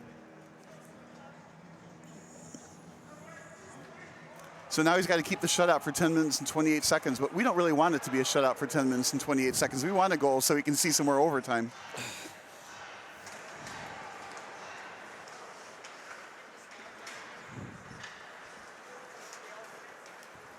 Out past the red line, lost his stick. That time did Schneiderman. Don't push the puck. It would be a hand pass if he did. Snapshot saved by Van Herrick. He's going to have to do that the rest of the game because White team's going to give them their best shot to try to win this game. Yeah, I think White's strategy at this point in time, pester the goalie with as many shots as they can, hope for deflections and rebounds. I wouldn't be surprised to hear him say something like keep the puck low to get those rebounds because you keep it up high and you get the rebound control in his glove. White team on it at the hash mark. Face-off dot now. Deep in the zone and now out behind the net. Van Herrick was making sure it didn't trickle past his 5-hole into the net. Now past the red line. Shot. Easy pad save by Kelly, but that's what red team's going to do going forward. Crash the net, pepper him constantly. Now at the corner. Played by red. Off the boards, trying to keep it in. No offside. White team will play it at neutral ice.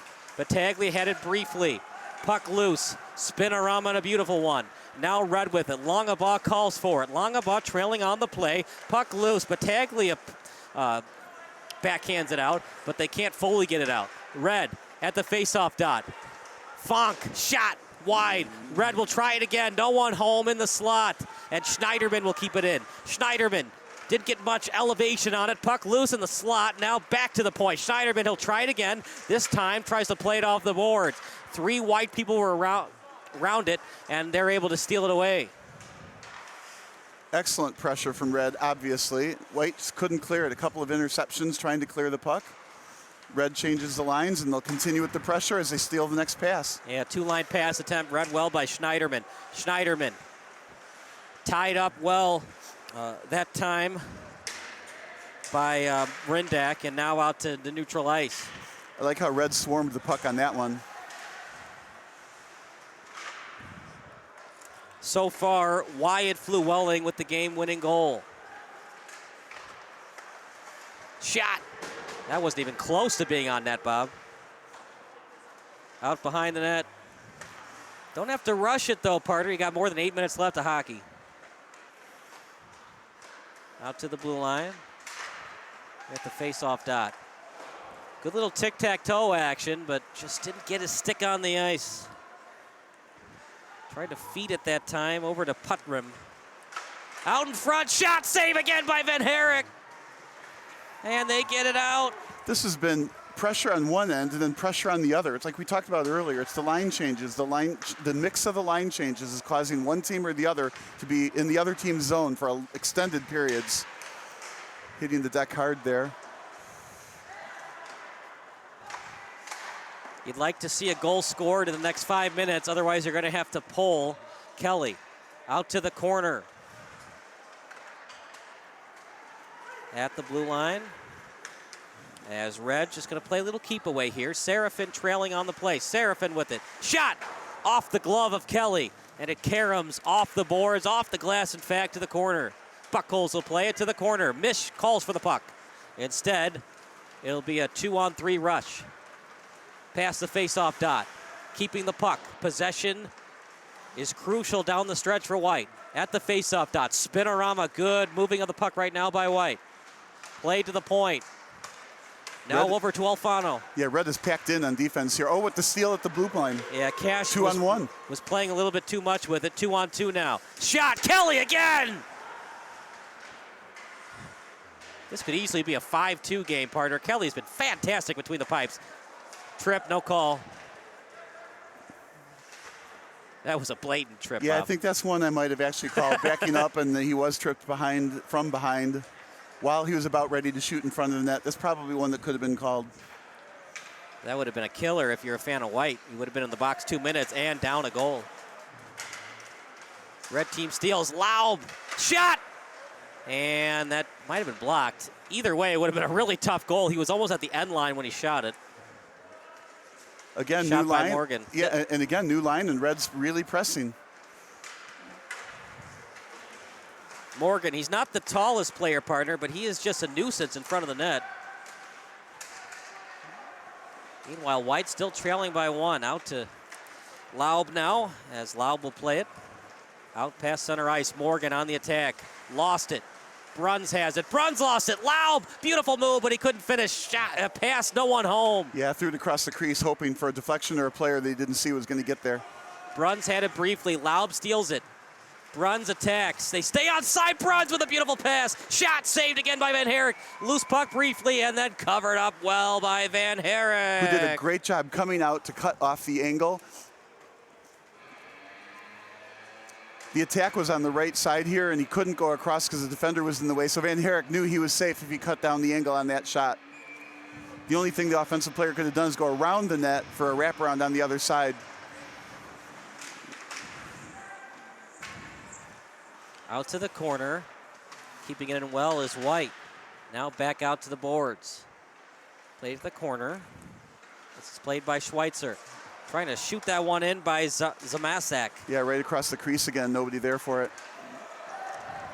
One-timer right into the goalie again. Puck loose. Probably not icing. As Ola will play it.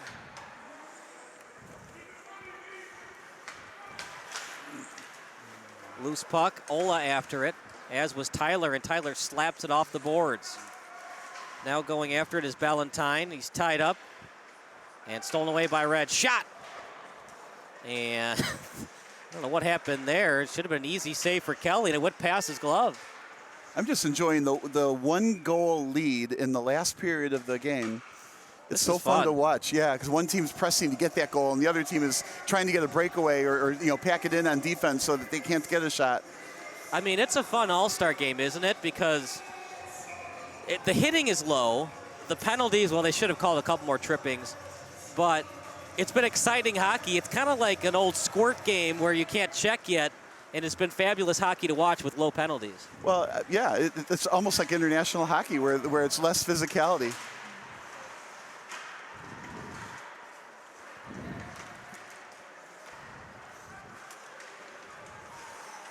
Out at the face-off dot.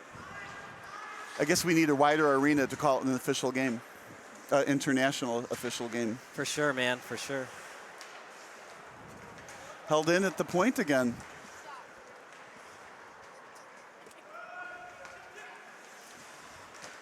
.428 remaining in the period. Red team on the attack. Which lately has been, as usual, centered. Shot, save, great save that time. Castaneda was on the shot. Your favorite goalie, Kelly, coming up big on another save. It's going to be sad when they have to pull him. Of course, it'll be exciting.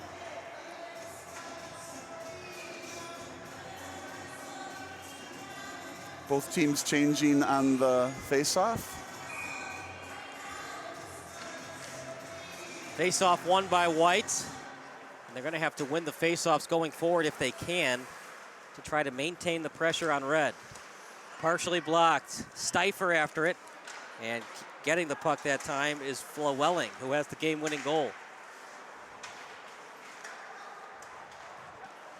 Shot, save, loose puck in the slot. Font on it. Font lost it. White maintaining the pressure. Boy, that sure looked like it was going to be the equalizer. Still have time. 3:48 in the period. Stop and start by Buckholz to the other faceoff dot. Shot! Blocker side on the shot. Tried to fire it on net, and Van Herrick was there with the answer.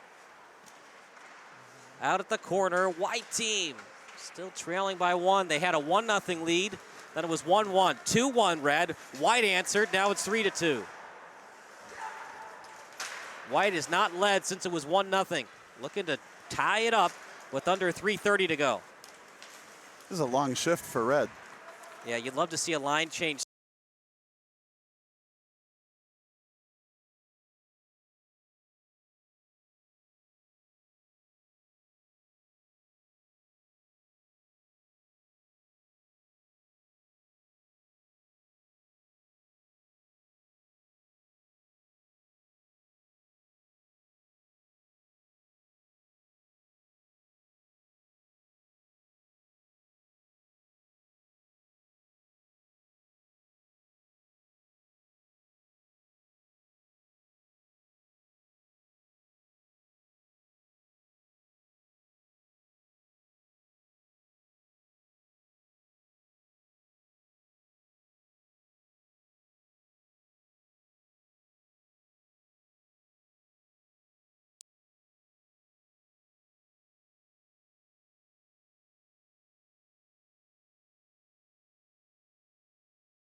allow shots on goal and clear it without getting an icing call. Can't have more of an exciting game than this.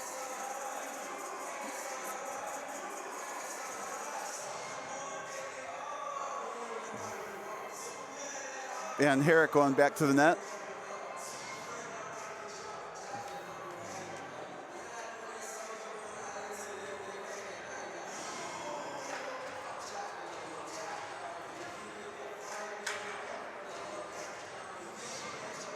.118 remaining in the period. We do apologize.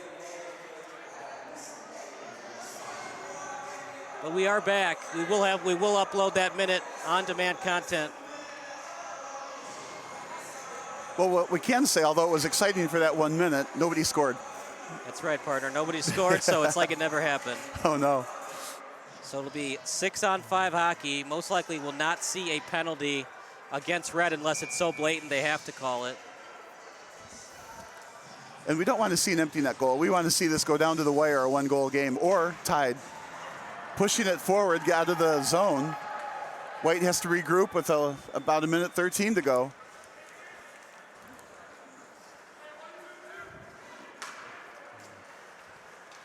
Overloaded the right side. The puck headed up the right side of the ice. Into the corner now. Centered, stolen. 54 seconds remaining. White team on it. But not cleared. Laub has it. Laub for the empty netter. And they called icing before he shot it. I thought he was ahead of the zone. I thought he was in front of the red line. Another one to play back. Icing can't be icing. They wouldn't have a mid-ice face-off. It is icing. Man, that was touch and go, partner. They haven't called it icing. Like, remember I talked about how they're icing it just before they get past the center line? But I think that got iced long after he was in front of the line. No, it was the right call, but they haven't called that all night. Got to play that back. Here we go. Red team. One man back for a goal. Laub on it. 37 seconds left. Pass center ice. 3-on-2. 6-on-5. Shot. Yeah, it's more of a pass. Now you got to rush if you're White. 30 seconds left. Pass and a shot. Can't think of it. Just get it in front and shoot. Ola on the pinch. Running out of time. 20 seconds left. Too much passing. Wrist shot. That's not going to do it. Red team looking to clear. Puck loose at the face-off dot. 15 seconds left. Still down by 1. At the point. Off the boards. Schneiderman trying to get it out. Can't. 9 seconds left. At the corner. Spinorama, you got to get it in front. No look pass. No one home. 2 seconds left. Last try for White on net. Van Herrick freezes it with .1 left. Well, we'll have a face-off, but that puck won't get into the net in that 1/10 of a second. The right play was made, though. Center the puck through the crease and hope for a deflection or a tip-in. An exciting end to a 3-2 game. They're going to have to wait 1/10 of a second for their final celebration. And that they will did get do the it. shot on goal, and it was saved by Van Herrick. Question is, had that gone in, would it have counted? I don't even know if that counts as a shot on goal, partner, because it was .1. Whenever it touches the stick, that starts the clock. That would have been, yeah, they might have said, even if it got in the net, doesn't count. It's not a shot on goal, so we'll get you post-game and any of the pre-game interviews that we weren't able to get for the 18U game. But final thoughts, partner, before we go to our post-game report. Well, other than being honored to be able to do this game in both games today, what an exciting pair of games between two evenly matched all-star teams. So we do apologize, but like I said, we will upload the minute we lost on the SBS YouTube channel. Post-game interviews coming up next. So for our excellent crew, that does it for our play-by-play broadcast. Chris Angela, Bob Vilsaway, and Kara Lentz, I'm Kyle Smith signing off. The post-game show coming up next. You're watching Sports Broadcast Solutions, a broadcasting network for everyone.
6 of the Stanley Cup Final is taking place between the Chicago Blackhawks and the Philadelphia Flyers. They'll still have to win a Game 7 in Chicago. It's a 3-3 tie in the first overtime, meaning this has been a moderate offensive explosion with some decent defense and goaltending squeeze in between this hockey contest. This is a huge game for Blackhawks fans, as their favorite hockey team has been a laughingstock in the Western Conference for most of the previous decade. For the Flyers, they're looking to bring back Stanley Cup glory to the city of brotherly love for the first time since the 1970s. To truly understand the importance of what happens next, we need to hit that left button on the VCR. In other words, we need to rewind.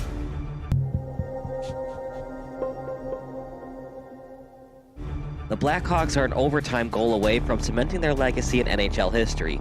But for a franchise who used to not even televise its home games, this seemed like a pipe dream even 5 years ago.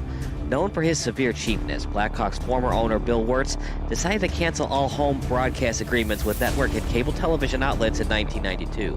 According to Wirtz and the Wirtz Corporation as a whole, home broadcasts were, quote, unfair to the team's season ticket holders, unquote. And as crazy as this decision was by Wirtz, fan attendance increased during the mid-1990s. Incredibly, without normal home broadcasts and overall television brand awareness about the team, the Hawks averaged over 19,300 fans during the mid-1990s at the United Center. This is how it worked. WGN and other media outlets couldn't broadcast the Blackhawks games at the United Center. But if a national broadcasting network such as ESPN decided to telecast the game, a Blackhawk fan could purchase HawkVision, a subscription network worth $29.99 per month. Then you could watch the ESPN broadcast of Blackhawks vs. Red Wings at the United Center on normal cable television. It was pretty confusing, to be sure, and as you know, the internet wasn't big back then.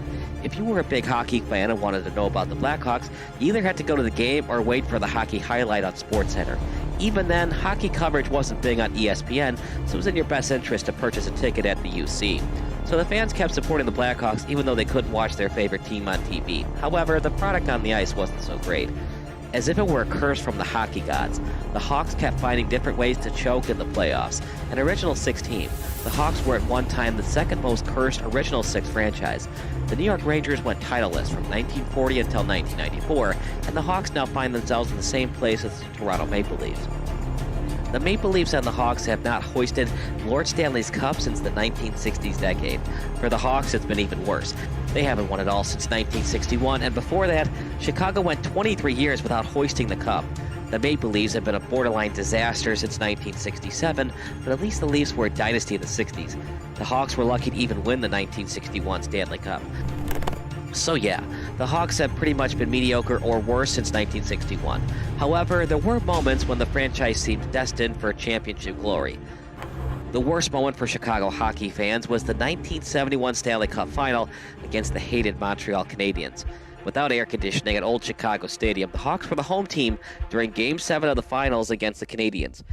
Jumping out to an early 2-0 lead, legendary netminder Tony Esposito couldn't stop Jacques Lamar's 60-foot-away snapshot, giving the Canadiens their first goal of the contest. Chicago Tribune writer Bob Verdi said there was a humid haze hung over the ice, but Esposito refused to blame the rink's lack of air conditioning on the soft goal he gave up. He had a point, since Lamar's shot was nearly from the center line. The Canadiens never looked back and scored twice more to upset the Hawks and win 3-2 on Chicago's home ice. Since then, the Hawks have never been closer to winning the Cup as they were that day in 1971. That is, until tonight anyway. As painful as it was in 1971, Hawks fans who were still alive in 1992 had to be devastated at what happened next to Ed Belfour and Dominik Hasek. Incredibly, Eddie the Eagle Belfour and Dominik the Dominator Hasek were both on the Blackhawks at the same time. Two future Hall of Fame goalies were both on the Hawks, and yet the franchise still couldn't win a Stanley Cup with either netminder. Belfour was the starter during the brief Belfour-Hasek years. The Hawks made the 1992 Stanley Cup championship round with Belfour and Hasek both on the roster. It was also a Chicago team with Chris Chelios leading the defenseman, and forward Jeremy Roenick was on this Hawks team as well. Led by captain Dirk Graham, the Hawks went on a very impressive winning streak in the playoffs. After falling to a 2-1 series deficit to the St. Louis Blues, the Hawks won their next 3 games against the Blues, as well as back-to-back series sweeps against the Detroit Red Wings and the Edmonton Oilers. Just like that, 11 consecutive victories saw the Blackhawks 4 wins away from ending up as the last team standing. The only team in their proverbial way the NHL's version of the Super Mario Brothers, otherwise known as Mario Lemieux and Jaromir Jagr. The Pittsburgh Penguins were the defending Cup champions, and after narrowly beating the Washington Capitals in Game 7 during Round 1, the Pens found their way in the finals thanks to winning 8 of their last 10 games. Hasek was probably Chicago's better goalie entering the playoffs, as the Dominator earned all rookie honors and went 10-4-1 during his 15 starts between the pipes. Between a contract holdout from Belfour and Crazy Eddie missing games this season due to personal reasons, Hasek was turning into a fan favorite, while Belfour was the more controversial choice in net. However, head coach and general manager Mike Keenan stuck with Belfour throughout the playoffs. He turned out to be the best goaltender in the postseason, not named Tom Barrasso. The problem is Barrasso plays for Pittsburgh, so it was up to Roenick and company to find consistent offense against the Eastern Conference's best goalie. It looked like the Hawks had the Pens right where they wanted them when they took a 4-1 lead during Game 1. But the hockey gods haven't liked Chicago since 1961. Whenever the Hawks can blow a postseason lead during crunch time, they like to do it. The Pens scored 4 unanswered goals on their home ice, including the game winner with just 13 seconds left in OT. A crushing 5-4 loss for the Hawks, and they never rebounded from it. It was a sweep for the Pens as the Penguins celebrated their championship victory at Chicago Stadium. Hasek even showed during the series that he still had some raw rookie moments, but Belfour clearly wasn't himself. Hasek subbed in for Belfour in Game 4 after Eddie the Eagle gave up 2 goals on just 4 shots on goal. Keenan had a tough decision to make between keeping Hasek and Belfour, but with Belfour 1 year removed from winning the Vezina and Williams M. Jennings trophies for best goalie, Keenan had no choice but to allow Hasek to become expendable. The Sabres then cashed in on the young goalie's athleticism by fleecing the Hawks with a terrible trade request. The Sabres received a future Hall of Famer in Hasek, and the Blackhawks received just future draft considerations and a goalie in Stefan Beauregard, who never played a single minute in the goalie crease. The future draft considerations eventually led to the Hawks drafting Eric Daze in the 4th round. Daze became an all-star left winger, but serious back and herniated disc issues saw the team's promising winger limited to just 74 games in 3 seasons after his all-star game appearance in 2002. He retired after playing just 1 game in 2005. That being said, Keenan didn't want there to be a locker room controversy between Hasek and Belfour, and it's easy to say in hindsight when no one knew how great Hasek would become. Unfortunately, Belfour wouldn't even finish his career in Chicago. The Hawks were worried that he would re-sign with the team, so they shipped him off to San Jose for 3 players I personally never heard of until I Googled them: Ulf Dahlin, Michael Sikora, and Chris Terreri. Terreri was put in the very tough position of trying to fill Belfour's shoes in net, and he never got close to reaching Belfour's milestone achievements. Blackhawk fans kept asking themselves, is this team cursed? The 1999 Stanley Cup Final pitted Belfour against Hasek as the Dallas Stars took on the Buffalo Sabres. Belfour eventually won the Cup over Hasek in the series, although Hasek won more Cups than the Eagle once he began playing for the Red Wings. The Blackhawks managed just 1 more Western Conference Finals appearance with Belfour in net, and they wouldn't get back to the Western Conference Finals until last season. No one ever wishes someone to die, but success seemed to reach the Blackhawks once Bill Wirtz passed away from complications of cancer on September 26, 2007. His son, Rocky Wirtz, took over the team, and during their first season with Rocky as the CEO, the Hawks finished above 500 for the first time in 6 years. With John McDonough as the president and Joel Quenneville as the head coach, the Hawks made it back to the playoffs and finished in the Final Four. The Red Wings once again got in their way and easily took care of the Hawks 4-1 during the 2009 Western Conference Finals. Entering the 2009-10 season, the Hawks decided they need a veteran forward who could score goals and match up against their biggest rival, the Detroit Red Wings. Marian Hossa signed with the Blackhawks, giving the Hawks a formidable 1-2-3 punch on line 1 on Patrick Kane, Jonathan Taves, Marian Hossa. That is, if they ever needed to use all 3 guys on the power play.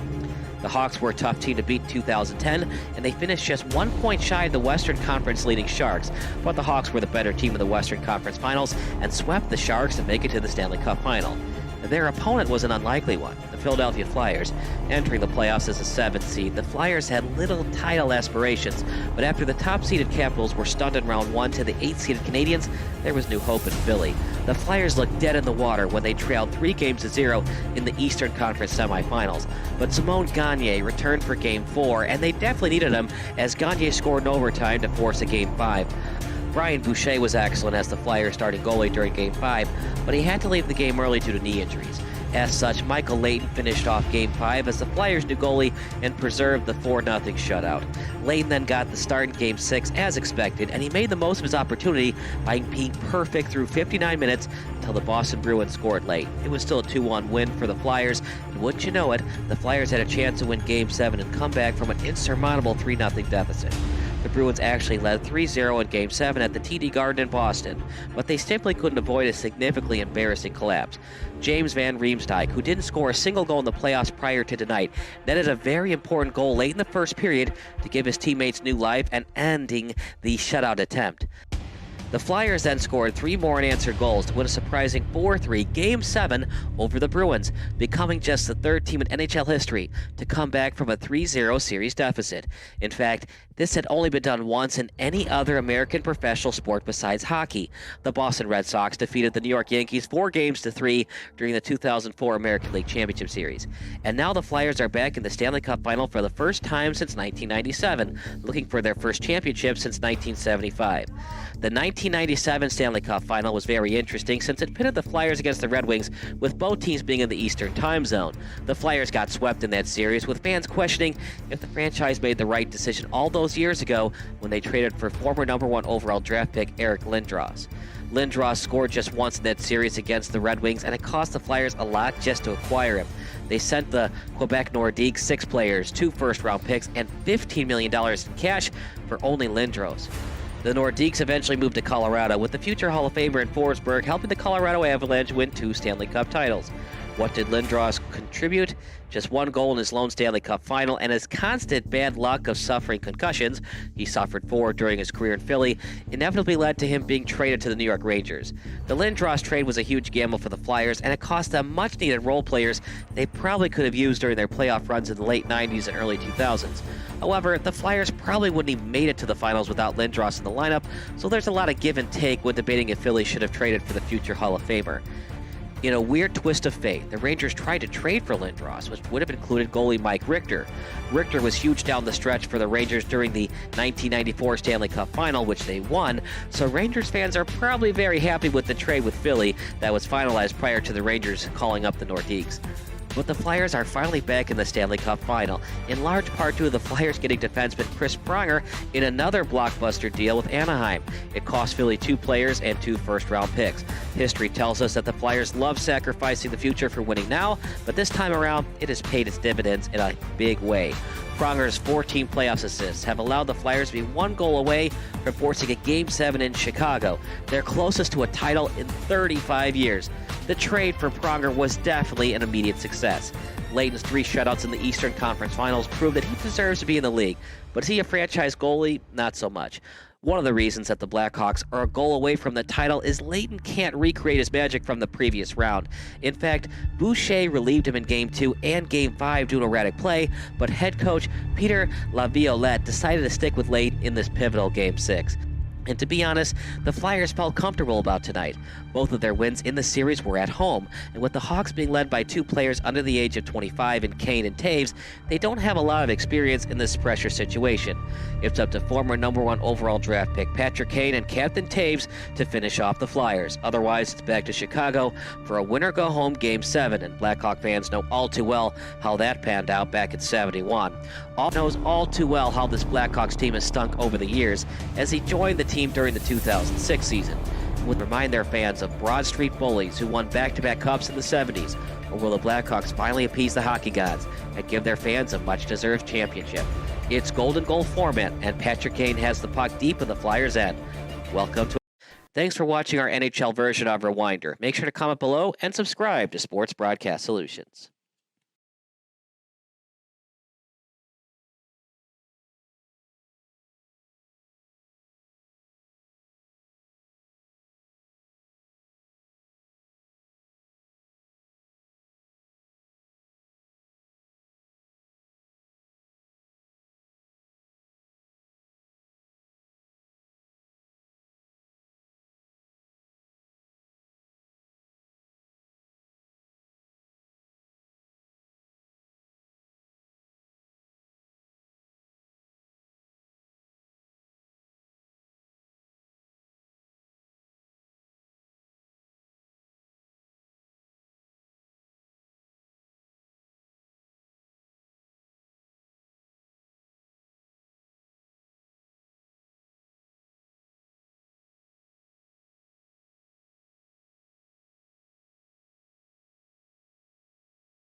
to the post-game show presented by SBS, and it was a tie game between Team Red and Team White at halftime, 2-2, but Jake Lobby had something to say for that in the second half with the game-winning goal. And Jake, take us through that play and specifically what the offense was able to do in the second half to secure a win today. It was really just a team effort. We had Ryan Morgan coming down the wall, passed to the net, got a rebound, and I just was there and buried it. This is the first year that the Central States Developmental Hockey League has done the All-Star Game. What does that mean to you to earn that recognition and nomination? It means a lot. It's my last year. I'm really thankful to be in this because it was a lot of fun. Can you put into words what your career has been like in youth hockey and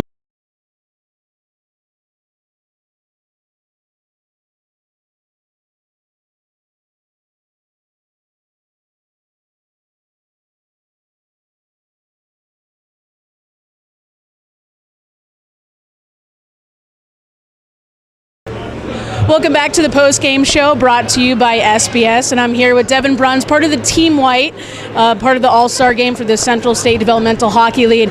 And Devin, first of all, the first year that the league has done this for the All-Star team or All-Star Game, what does it mean to you specifically as a player in this season to earn that honor? It means a lot. It was a lot of fun. Definitely an honor to be here. Definitely a special game and just a lot of fun to be with the best guys in Central States playing hockey, so couldn't ask for anything more. You guys didn't even have a pregame practice. You had an 8-minute warm-up, and then you're getting on the ice with opponents that you played against all season. What was it like in that first 25 minutes to get to know some of the players that you're used to playing against? It's definitely confusing, a little hard at times, but I feel like we got it going a little bit. You know, it's made some good passes, some good plays, but it's definitely challenging at first, but I feel like we got into it a little bit. If you were to take away some big points or excitement from today, what would it be? Definitely just being here. I feel like that was definitely an honor, definitely a lot of fun to be here. We'll definitely do it again. So, what's life in hockey like for you going forward? I'm a junior, so hopefully staying one more year, hopefully doing this again, and then juniors in college if I'm able to do that. Well, best of luck the rest of the way, Devin. So thank you. That's going to do it from Orland Park, Illinois. SBS Solutions, it's a wrap from Orland Park.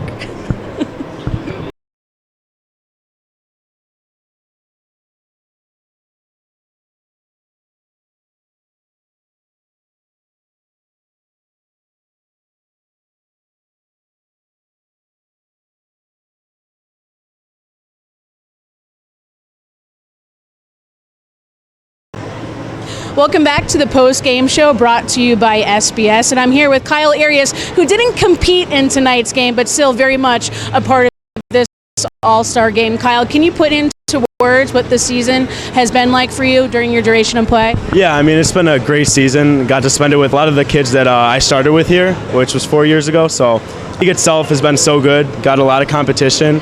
Every team has been very hard to play against, push you to be a better player, so that's good. And the season's been amazing so far. And, you know, some of them get to play still, but it was great for us. We loved it. I mean, the pedigree for this league for Tier 2 hockey is unbelievable. You know, what do you think with your involvement with the league, what do you think has made it to this level or has made it so good? The coaches, the players work to get better every single day. They put their all in it, so they don't want to lose. No one does, so, everyone just does their best every day. Their coaches do everything for you, push you to be your best, and get you to play wherever you want to play next year or the year after. So, just everyone really around, even your parents, everyone. So, what would you make of the level of competition today from the bench?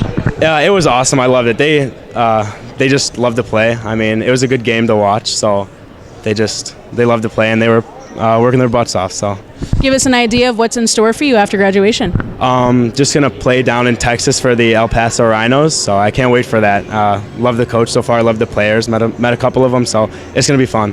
All right, Kyle, well, best of luck with your recovery. We wish you well. Best of luck the rest of the way. Thank you. All right, that's going to do it from Orland Park, Illinois. As a part of our entire production crew for SBS, good night.